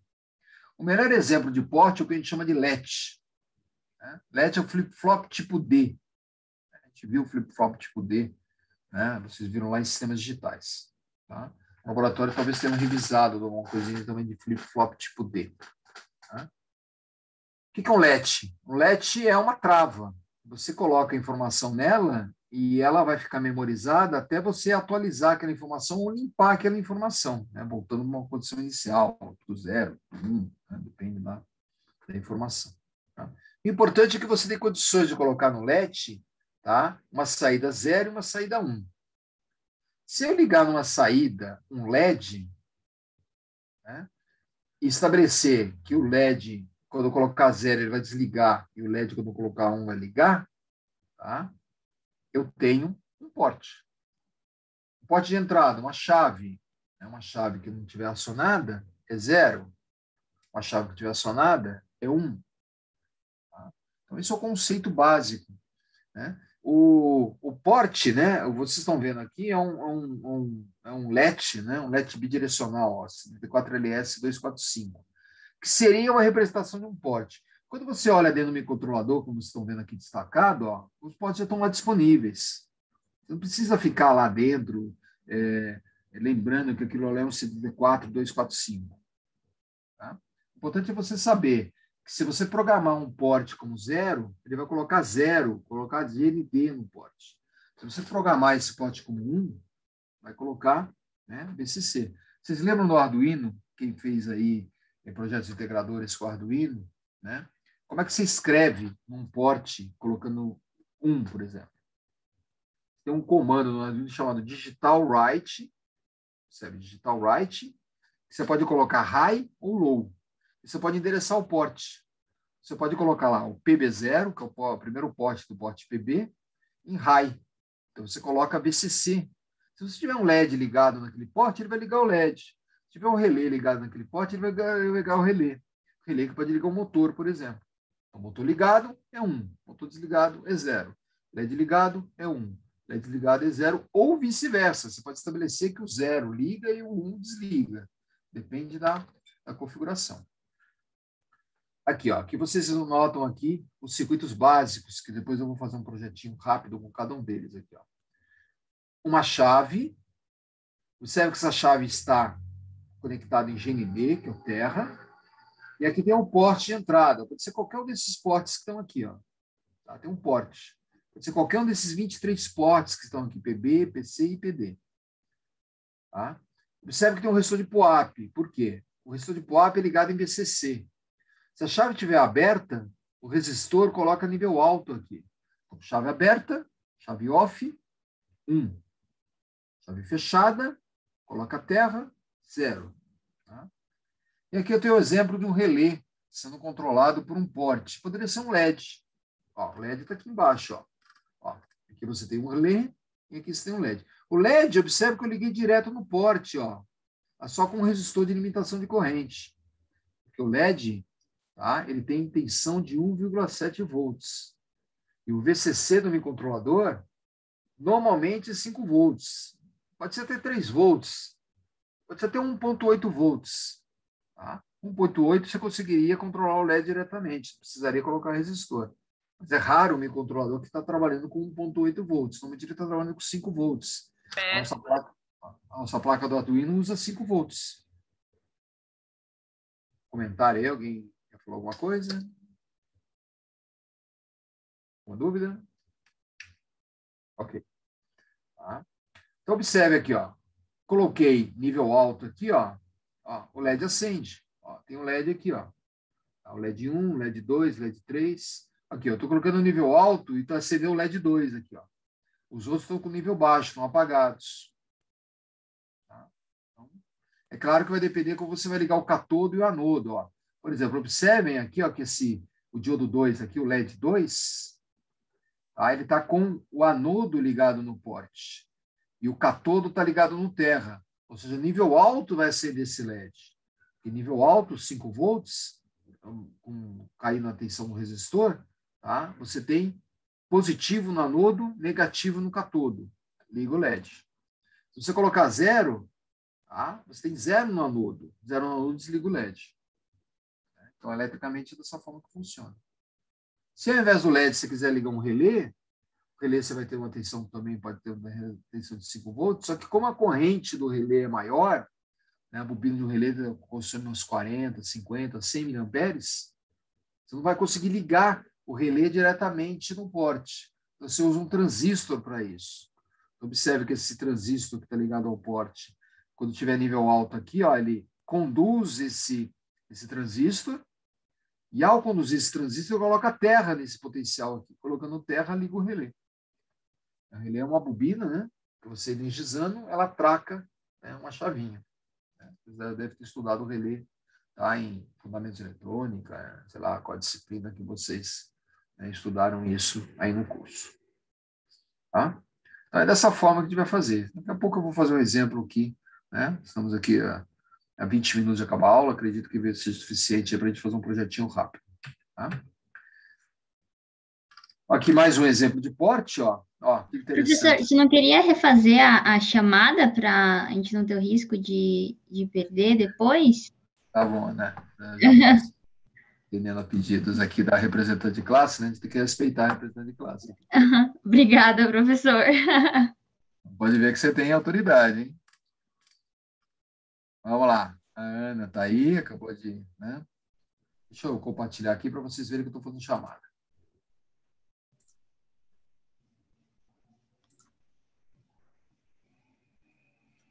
Eu estou precisando inicializar aqui o meu sistema, que ele está continuando muito lento, mas não vou fazer isso agora. Vamos lá, a Ana está aí. O Leonardo chegou? Leonardo Alves? Presente. Ok, Leonardo. E o Pedro Henrique Gonçalves? Pedro? Pedro não chegou. E o Vitor Hugo? Também não? E o Vitor Ranelli? Estou aqui, professor. Vitor chegou. E o Wanderson? Então, eu não ouvi o Wanderson, Não ouvi o Vitor e não ouvi o Pedro Henrique. Eu vou enviar os dados. Só para o pessoal que acabou de responder agora.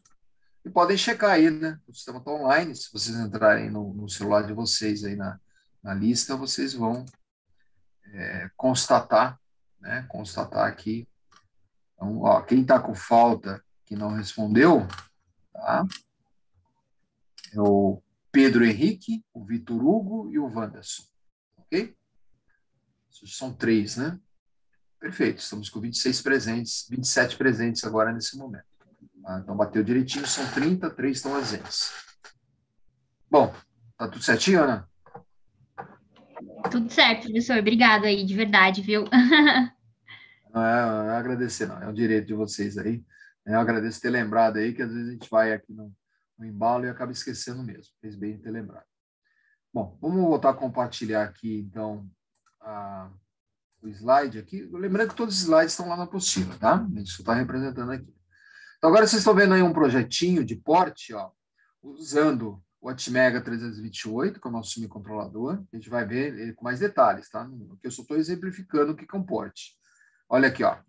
Os 4 LEDs D1, D2, D1, D2, D3 e D4 ligados no porte PD0 ao PD4, que são nomes que a gente dá ao porte, PD0, PD1, PD2, PD3 e PD4. Lembrando que o PD4 está numa chave, ó. Está numa chave. Tá? Como eu tenho mais 4 chaves aqui embaixo, ó, ligado em PD5, PD6 e PD7. Chave fechada, terra. Chave aberta, VCC. Tem resto de POAP interno no microcontrolador. Né? Nível alto no porte do LED, a anodo do LED está no porte, colocando 5 volts, positivo, ligo o LED. Tem um resistor aqui para limitar a corrente, porque a tensão do LED não pode ultrapassar 1,7 volts, 1,8 volts. 2 volts, vai, para não arredondar. Tá? Então, aí você tem aqui a configuração típica aqui, né, do sistema. Tá? Sabe que tem vários portes aqui, né? A gente está usando alguns deles só nesse pequeno projeto. O porte é muito importante. Tá? Porte pode ser entrada ou saída. O que eu ligo no porte de entrada? Normalmente chave. O que eu ligo no porte de saída? LED e relé. Vamos ficar, né, nesse universo menor, só para a gente poder fazer as primeiras práticas. Ok? Aqui eu estou pedindo para fazer um exercício, tá? De um Atmega para ligar 3 LEDs, 3 chaves e um relé. Tá? Esse exercício aqui. Eu vou fazer esse exercício com vocês aqui agora. Tá?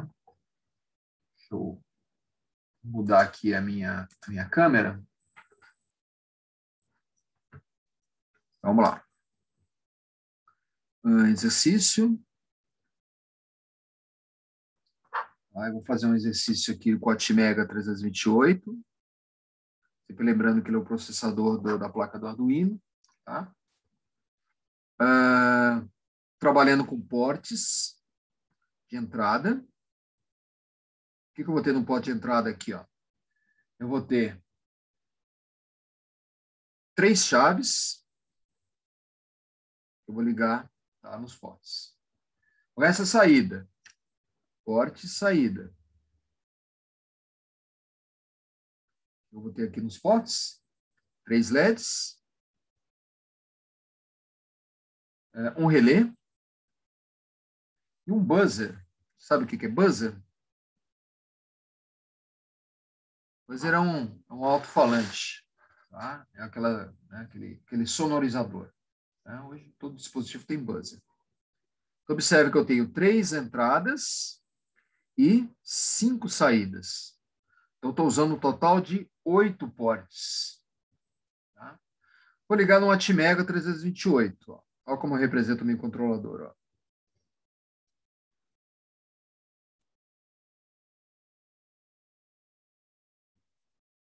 De novo, por que eu estou usando esse microcontrolador? Por causa desse cara aqui. Ó. Tá? Vou fazer um projeto para esse cara aqui. Todos vocês, quem não tiver uma placa Uno ainda, deveria ter. Né? Vocês têm que praticar as coisas. Né? O Arduino, a grande vantagem dele é que ele tem baixo custo. Tá? Então, eu estou fazendo um projeto para você. Então, onde você vai ligar isso? Ó? Nesses portes aqui, ó, você vai ligar os LEDs e as chaves. Aqui nessa placa, você só tem um LED aqui. Ó. Esse LED que está aqui, ó, esse LED que eu estou apontando aqui, ó, ele está ligado no PB5. PB5 é o pino 13, né? O pino 13 do microcontrolador. Né? O pino digital 13 do microcontrolador. Por isso que eu ligo e desligo esse LED quando eu trabalho com o pino 13. Então, digital write high 13, ligo o LED. Digital write low de 0, high de 1, low de 0, 13, desligo o LED. Quero piscar o LED. Ligo o LED, digital write high 13, delay, vou colocar o tempo em milissegundos, delay em 1000, 1 segundo. E aí, digital write high. High não, agora é low. Né? Eu liguei o LED, eu vou desligar o LED. 13, desligo o LED. Espero o tempo. Se eu fizer isso num ciclo for, tá? Eu vou piscar o LED 5 vezes, 10 vezes, né? E tudo mais. Bom, estou adiantando um pouquinho o software aqui, mas vocês no laboratório vão trabalhar melhor com isso daqui, tá? Importante vocês terem isso daqui, tá? Não só para trabalhar com o simulador. Né? Nesse ambiente síncrono que a gente está trabalhando, o simulador é importante. Né? Tem bons simuladores do Arduino, tá? Como, por exemplo, o Tinkercad. Né? Ele é bem legal, o Tinkercad. Mas é muito melhor você ver o LED piscando, gente. Aqui, ó, o LED está aqui, ó. Não fica só vendo a tela piscando. Tá? O que é mais legal? É você pilotar um avião no Flight Simulator ou pilotar um avião mesmo, né? Entrando no avião e pilotando o avião, tendo a sensação, né, de pilotar o avião. Né? Então, pilotar o avião é isso daqui, ó. Tá? Vamos lá. Tenho 3 ports PB, isso a gente vai estudar melhor depois, tá? PC e PD. Só vou adiantar um pouquinho. 8 bits aqui, 7 bits aqui, 8 bits aqui. Vou colocar só 2 sistemas aqui no meu Atmega para vocês recordarem, tá? 2 sistemas que a gente viu na aula passada. Primeiro, vou colocar um cristal, que vai estar ligado em X1, X2, um cristal de 16 MHz. Tá? Então, ele vai produzir, ele vai dividir por 2 essa frequência e vai produzir um sinal, um clock, que vai me dar a temporização de todo o sistema. No reset, RST, uma entrada, tá? Ative nível baixo. Então, vou ter uma chave aqui, ó. Eu vou apertar exatamente essa chave que está aqui, ó. Essa chave aqui é a chave de reset, ó. Essa chave. E o cristal está aqui, ó. Cristal e chave de reset. Quem tiver com a plaquinha do Arduino, pega a placa do Arduino aí agora, né? Ou pega para as próximas aulas. Eu vou usar bastante. Tá? Como ele tem aqui, né, a chave voltada para o nível baixo, eu vou ligar, tá, um resistor de 10K para 5 volts. Lembrando que a nossa alimentação aqui é 5 volts, tá? 5 volts e GND. Então, VCC e GND.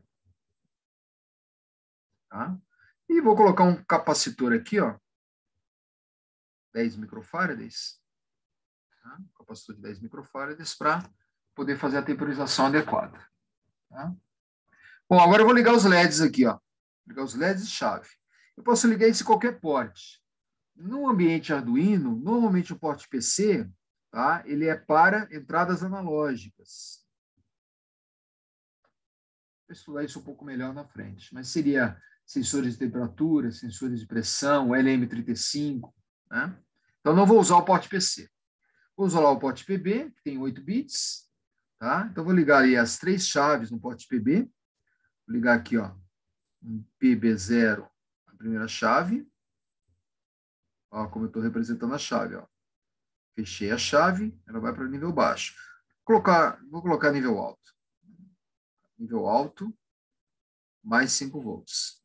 E o resistor de pull down, né? Então, chave 1, ligado em PB0. Ó, PB1, chave 2. PB2, chave 3. Então, chave 3, chave 2 e chave 1 é a mesma coisa. Tá, ó, resistor de pull down, tá? VCC. Esse resistor de pull down aqui é um resistor de 1K normalmente. Tá? Então, você tem aqui as chaves colocadas. Aqui nesse esquema que vocês estão vendo aqui, ó, tá? Na tela agora, ó, ele está com a chave e o LED ligado aqui, ó. Observe que foi exatamente o que eu fiz aqui, ó. Tá? Eu não coloquei os LEDs ainda, só coloquei a chave. Só que aqui eu não, no meu esquema aqui, tá? Eu coloquei a chave, tá? Eu coloquei o resistor para a terra, né? Porque tem microcontrolador que não tem esse resistor. Tá? O Atmega 328 ele pode ser configurado com resistor, tanto que vocês não encontram o resistor aqui nas chaves, ó. Bom, usei só 3 ports do porte PB. São 5, são mais 5, né? São 8 ao todos. Para não ficar muito confuso aqui o esquema, eu vou colocar os LEDs e o relé aqui no porte PD. Tá? Então, vamos lá. Vou ligar aqui um PD2, o primeiro LED, ó, resistor, LED, terra. Aqui está o meu primeiro LED, ó, LED 1. Observe, catodo para a terra, anodo para o porte. O resistor aqui de 1K é suficiente. Então, LED 1. O PD2, PD3, eu vou ligar o LED 2. O PD4, PD3, PD4, desculpe, eu vou ligar o LED 3. Da mesma forma, tá? Estou representando aqui. Observe que no esquema que vocês têm aqui na tela, né? Ele está ligado, eu liguei os 4 LEDs aqui, ó. A configuração aqui é exatamente igual ao que eu estou colocando aqui, ó. Eu só dei valor de 1K para o resistor. O relé, eu vou ligar o relé em PD5. O relé eu preciso de um transistor.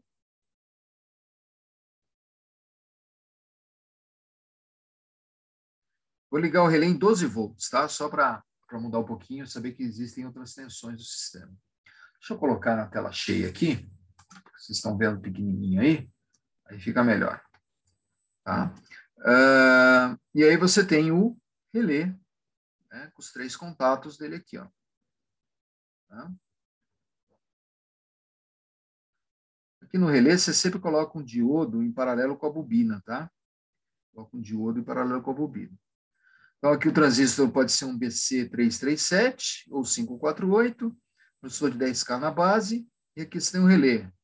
É o contato normalmente fechado, contato normalmente aberto e o contato comum.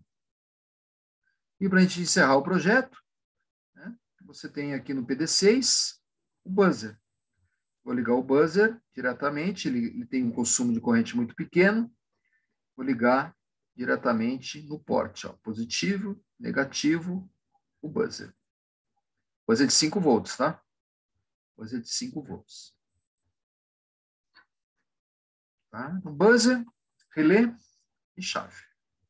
Ou copiei um porte para cada um. Observe que tem vários portes. Eu tenho 8 portes aqui, tenho 8 portes aqui. Só não usei o porte PC, porque o PC normalmente é dedicado às entradas analógicas. Tá? Ok? Então, aí, como eu tinha prometido, né? Fazer um projetinho, né, já de um microcontrolador que tem memória, tem periférico dentro, e os periféricos estão aí, os ports colocados. Tá? Vou escanear daqui a pouco isso aí e já envio para vocês. Tá? Vamos voltar aqui para a nossa apostila.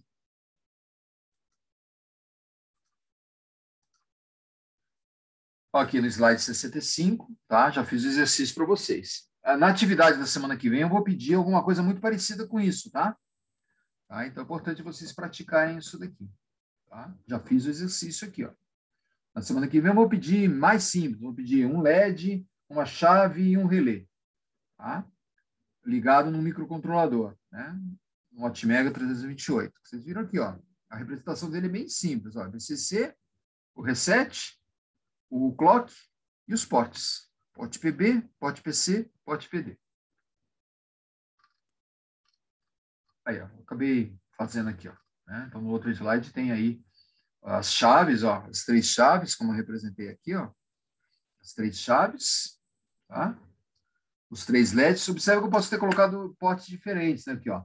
Esse exemplo que eu coloquei aqui, eu coloquei os LEDs no porte PB, ó. Ó, PB0, PB1, PB2, PB3, PB4, PB5. Fiz na sequência. E aí coloquei o buzzer no PD6 e o relé no PD7.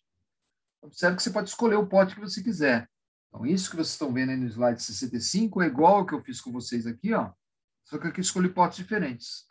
O que muda? Lá no software, quando você dá digital write, né, ou digital read, né, digital write você escreve, digital read você lê, tá? Você vai ler a chave, vai escrever no relé, vai escrever no LED, vai escrever no buzzer. Tá? Se você colocar high no buzzer, ele vai ligar. Se você colocar low no buzzer, você vai desligar. Tá? Muito bom, vamos lá. Caminhando. Timers. O que é um timer? Timer é um temporizador. Tá? Tá aqui, ó, os timers do nosso microcontrolador. São 3 timers. Tá? O que você tem que, nesse momento, saber? O timer ele pode ser de 8 ou 16 bits. Um timer de 8 bits, ele conta de 0 a 255. Porque 2 elevado a 8 dá 255. Um timer de 16 bits conta de 0 a 65.512. Aqui eu coloquei em hexa no slide. Ó. 8 bits de 0 a FF. FF é 256, é tudo em nível alto. Pense sempre em hexa, tá? 16 bits, FF, tudo em nível alto. 1, 1, 1, 1. 1, 1, 1, 1, 1, 1, 1, 1 e 1, 1, 1, 1. Ou seja, 16 níveis altos. Tá? Usart. Então, o terceiro bloco. Olha o bloquinho da Usart aqui. Ó. Tá? O bloco da Usart. Usart você usa para fazer transmissão e recepção de dados seriais. TX e RX. Ó. Aqui eu estou colocando o Atmega 16, Atmega 32. Observe lá. Transmissão, recepção, TX e RX. Se eu ligar isso no MAX 232, que é o que a gente chama de Line Driver, a gente vai estudar isso no segundo bimestre, eu tenho uma comunicação RS 232. Os computadores de vocês antigamente usavam essa comunicação. Tá? Bom, todo sinal serial é sincronizado por um clock. Por isso que essas velocidades você tem aqui, ó, 1.200 bounds, bits por segundo, até 115 kbauds, ou seja, 115 mil bits por segundo. Tá? A gente vai estudar um pouquinho melhor. O que é importante você saber? Que nesse momento, você tem em PD0 e PD1, ó, PD0, PD1, que está ligado ao Usart, o sinal de TX e RX. É isso que você tem que saber. Tá? Conversor analógico digital, tá? Você trabalha com sinais analógicos que são convertidos em digitais. E nessa conversão você tem um número de bits. O conversor analógico digital do Atmega, que a gente está trabalhando, é de 10 bits. Então você vai trabalhar com um sinal, um universo, que vai de 0 a 1023, ou 0 a 3FF. Posso ter vários canais. Tá? Por exemplo, 6 canais no porte PC. Aqui você pode notar aqui, ó, tá? Ligado no porte PC, ó, no porte PC, os sinais analógicos aqui, ó, tá? Ó. 2 entradas analógicas aqui. Tá? Bom, o que é importante você lembrar agora? É que existem possibilidade de você ler dispositivos analógicos. O que é um dispositivo analógico?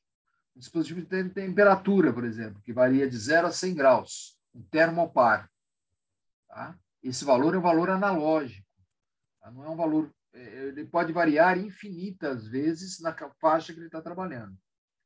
Quando eu converto para digital, eu transformo um sinal infinito, um sinal não discreto, num sinal discreto. E essa descrição, esse número de finitos, esse número de partes que ele vai estar ligando, está ligado ao número de bits dele. Que no caso aqui, no nosso microcontrolador, é 10 bits. Poderia ser 8. Se fosse 8, seria de 0 a FF. Poderia ser 16, de 0 a FFFF. Tá? Ou poderia ser 10 bits, como vocês estão vendo aqui. Tá? PWM. Né? PWM, eu acredito que vocês já tenham estudado lá em digitais, mas vamos repetir aqui. Ó. Sabe que o PWM tem 2 naturezas. Tem a natureza digital, ó, 0 e 1, ó, sinais 0 e 1. Tem uma natureza analógica, está ligado ao que a gente chama de ciclo de trabalho, que é a relação entre nível alto e nível baixo. Observe que nesse primeiro sinal aqui, ó, o nível baixo dele tá? Ele é percentualmente menor do que o segundo sinal. O segundo sinal ele tem mais nível alto do que o primeiro sinal. Observe que isso é toda uma relação entre 1 e 0, sempre ligado a uma frequência. Então, todo sinal PWM tem uma frequência. Se eu colocar isso no LED, eu vou variar o brilho do LED, tá? Porque o LED só vai acender em nível alto. Se ele ficar a maior parte do tempo desligado, ele vai acender mais fraco. Se ele ficar a maior parte do tempo ligado, ele vai acender mais forte. Tá? Isso pode ser considerado também para a velocidade de motor. Tá? Então, o primeiro, a velocidade do motor seria menor, o segundo seria maior. Tá? Então, você tem... No servomecanismo, ele determina o ângulo, tá? O ângulo do servomecanismo através da relação nível alto e nível baixo. Vamos ter um capítulo especial no segundo bimestre, mas só falar de PWM. Tá? Bom, apresento aqui para a gente já ir encerrando a nossa aula, né? Já estamos aqui há 5 minutos de terminar a aula. Eu já fiz a chamada, né? Não sei se o Pedro Henrique e o Vitor apareceram aí. Né? A gente tem aí 3 ausentes. Pedro Henrique, Vitor e Wanderson. Apareceu alguém? Não. Então, partindo aqui para o final da aula, tem a terceira lista de exercícios. Eu vou trabalhar com essa lista de exercício na aula que vem em sala de aula. Tá? Em sala de aula. Ou seja, eu vou pedir para vocês pesquisarem, tá? E mandarem um arquivo com a solução, tá? Dessa lista de exercício, tá? De alguns itens dessa lista de exercício e da lista 1 e da lista 2. Então, na semana que vem, na quinta-feira que vem, no dia 30, tá? Depois do almoço, eu vou postar no Moodle, tá? Atividade, tá? 3, que é a atividade, a nota A. Vai ter lá umas 10, 15 questões. Tá? Lista 1, lista 2 e isso daqui que a gente está vendo aqui agora. Tá? Vou comentar, tá, um pouco essa lista. Tá? Essa lista 3, observe que depois da aula que vem, no dia 7, tá, a gente já vai começar a fazer um estudo mais aprofundado de microcontrolador. Que, na verdade, eu acabei de fazer aqui, né? Ó, a gente já está estudando microcontrolador aqui. Lembrando que o controlador é CPU, memória e periférico integrado. Vamos dar uma olhada nessa lista aqui, para a gente acabar a aula. Toda ela você já tem condições de fazer. Ó. Vamos dar um zoom aqui maior. Vocês estão vendo aí, né? Quem está acompanhando no smartphone fica um pouco mais difícil, mas se estiver no computador. Tá? Vamos lá, primeira questão. Desenhar os principais blocos do microprocessador 8085, decodificador, sistema, descrever os blocos, em blocos, os 40 pinos. O que é essa questão? Isso daqui, ó. Tá, ó. Vou voltar aqui alguns slides para responder essa questão. Vou diminuir aqui. O que eu estou querendo dizer nessa questão aqui é isso daqui, ó.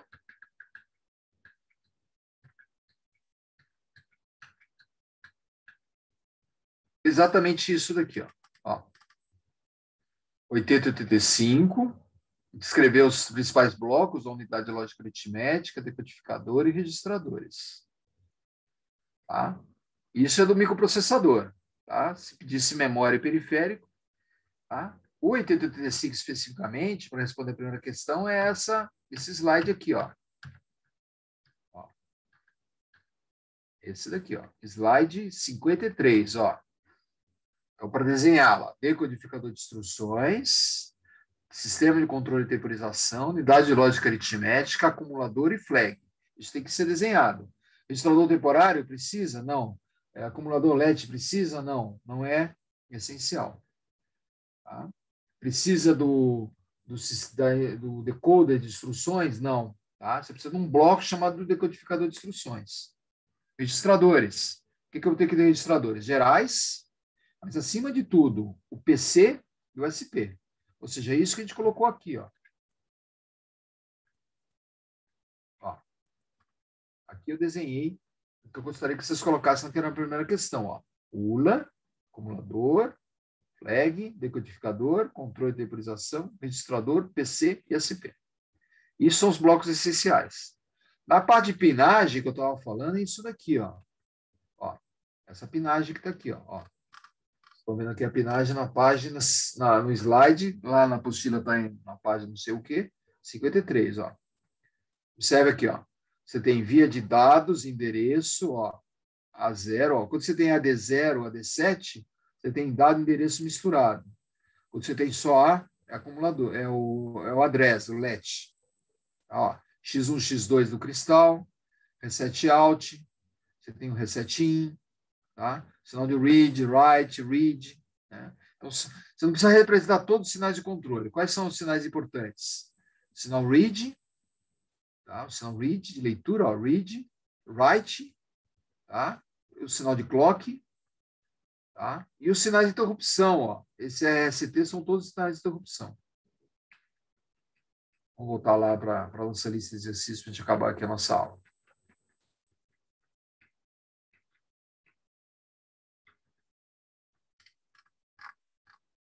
Comparar as funcionalidades do processador 80, 85, Z80 e 6502. Tá? Isso é uma questão de pesquisa. Eu não vou pedir, tá, uma questão dessa na aula que vem, tá? Porque você precisaria fazer uma pesquisa. Mas seria legal vocês pegarem as 3 arquiteturas para chegar à seguinte conclusão. São muito parecidas. Questão 3, que eu acabei repetindo a questão 2 aqui, tá? É fazer um projeto com EPROM e RAM. Tá? Eu não vou pedir isso, tá? Porque a gente não fez um exercício específico sobre isso. Mas essa questão, tá? Essa questão que está colocada aqui, ó, tá? Ó, memória ROM e memória RAM. É isso que eu estou querendo dizer aqui. Tá? Se você tem um slide aqui que é específico, tá, dessa memória aqui. Ó.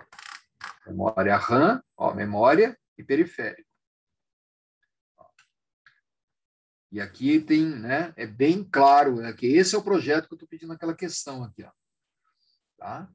Ó, 80 e 85, né, com todas as pinagens aqui, ó, reset, cristal, interrupção, tá? Saída de reset, saída de clock, sinal de leitura, sinal de escrita, a separação de dado e endereço, tá? E tudo isso entrando na 27256 e 62256. Memória de 32K, memória de 32K. Por que 32K? Porque 256 dividido por 8, tá? 32.000 posições de memória. Tá? Então, mas na aula que vem eu não vou pedir esse projeto, tá? Eu precisaria fazer mais exercícios com vocês para ter esse projeto. Prefiro trabalhar mais com o microcontrolador. Então, essa questão 3 aqui, né? Eu vou me repetindo 2.2 aqui, né? Mas essa 2A, né? Essa 2 linha, seria aquele projeto ali, exatamente aquele projeto, 32K EPROM e 32K em RAM. Identificar no seu computador, essa é uma questão que eu vou pedir a semana que vem. Identificar no seu computador pessoal qual é a CPU, qual é a memória cache, qual é a ROM, qual é a RAM e quais são os principais periféricos. Vou descrever o meu aqui agora. Ó, tá? O processador, um Intel Core i5, de 8ª geração. Tá? Eu não sei exatamente quando ele tem memória flash, mas possivelmente, flash não, de memória cache, que é a memória interna, mas ele deve ter aqui de 2 a 3 megabytes de memória. Tá? De 2 a 3 megabytes de memória, que é muita memória cache, tá? 3 milhões de posições, 4 milhões de informações. Então, se você digitar, né, o código do seu processador lá no Google, ele vai te apontar quando ele tem de memória flash, memória cache, que é aquela memória interna. Tá?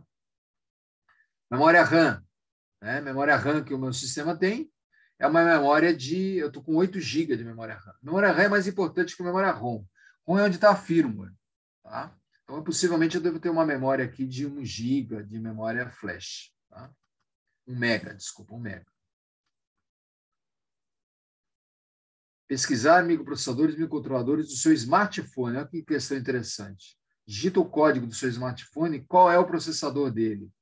Quanto que ele tem de memória? Quais são os principais periféricos do seu smartphone? Observe que eu estou falando de duas realidades aqui, né, de um computador pessoal e de um smartphone. Definir porte, timer, USART, acabamos de definir, no 8035 ou no LPC 935 ou no Atmega 328, identificar quais são os portes. Tá? Se concentre no Atmega 328, não precisa fazer nada do 8035 e nem do LPC. Tá? São questões de laboratório. Os professores de laboratório dão isso.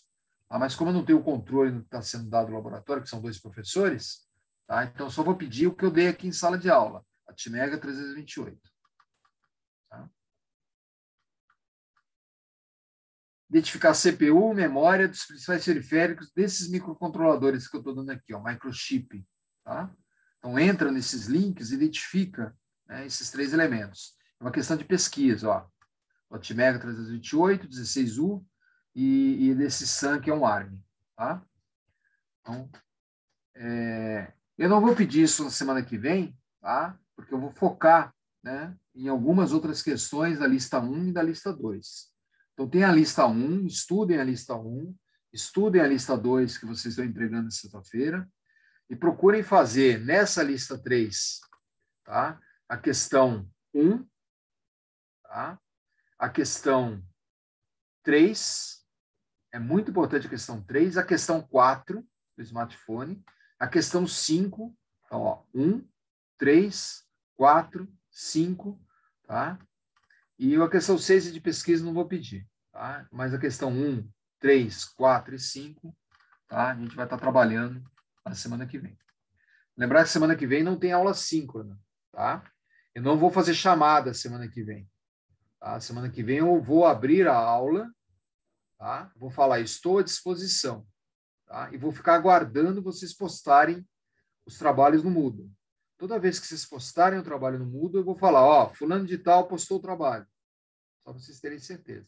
E se no chat você quiser confirmar se recebeu o trabalho, esse trabalho é a nossa avaliação desse bimestre, vale 40% da nota. Ok? Então, não percam a aula que vem, tá? Mas só que a gente não vai ter aula assim. Eu vou ficar à disposição. Se vocês tiverem alguma dúvida, eu vou falar, ó, procura essa questão aqui, essa questão ali, etc. Tá? Bom, vamos finalizando aqui a aula. Vou parar a gravação nesse momento. Falei bastante.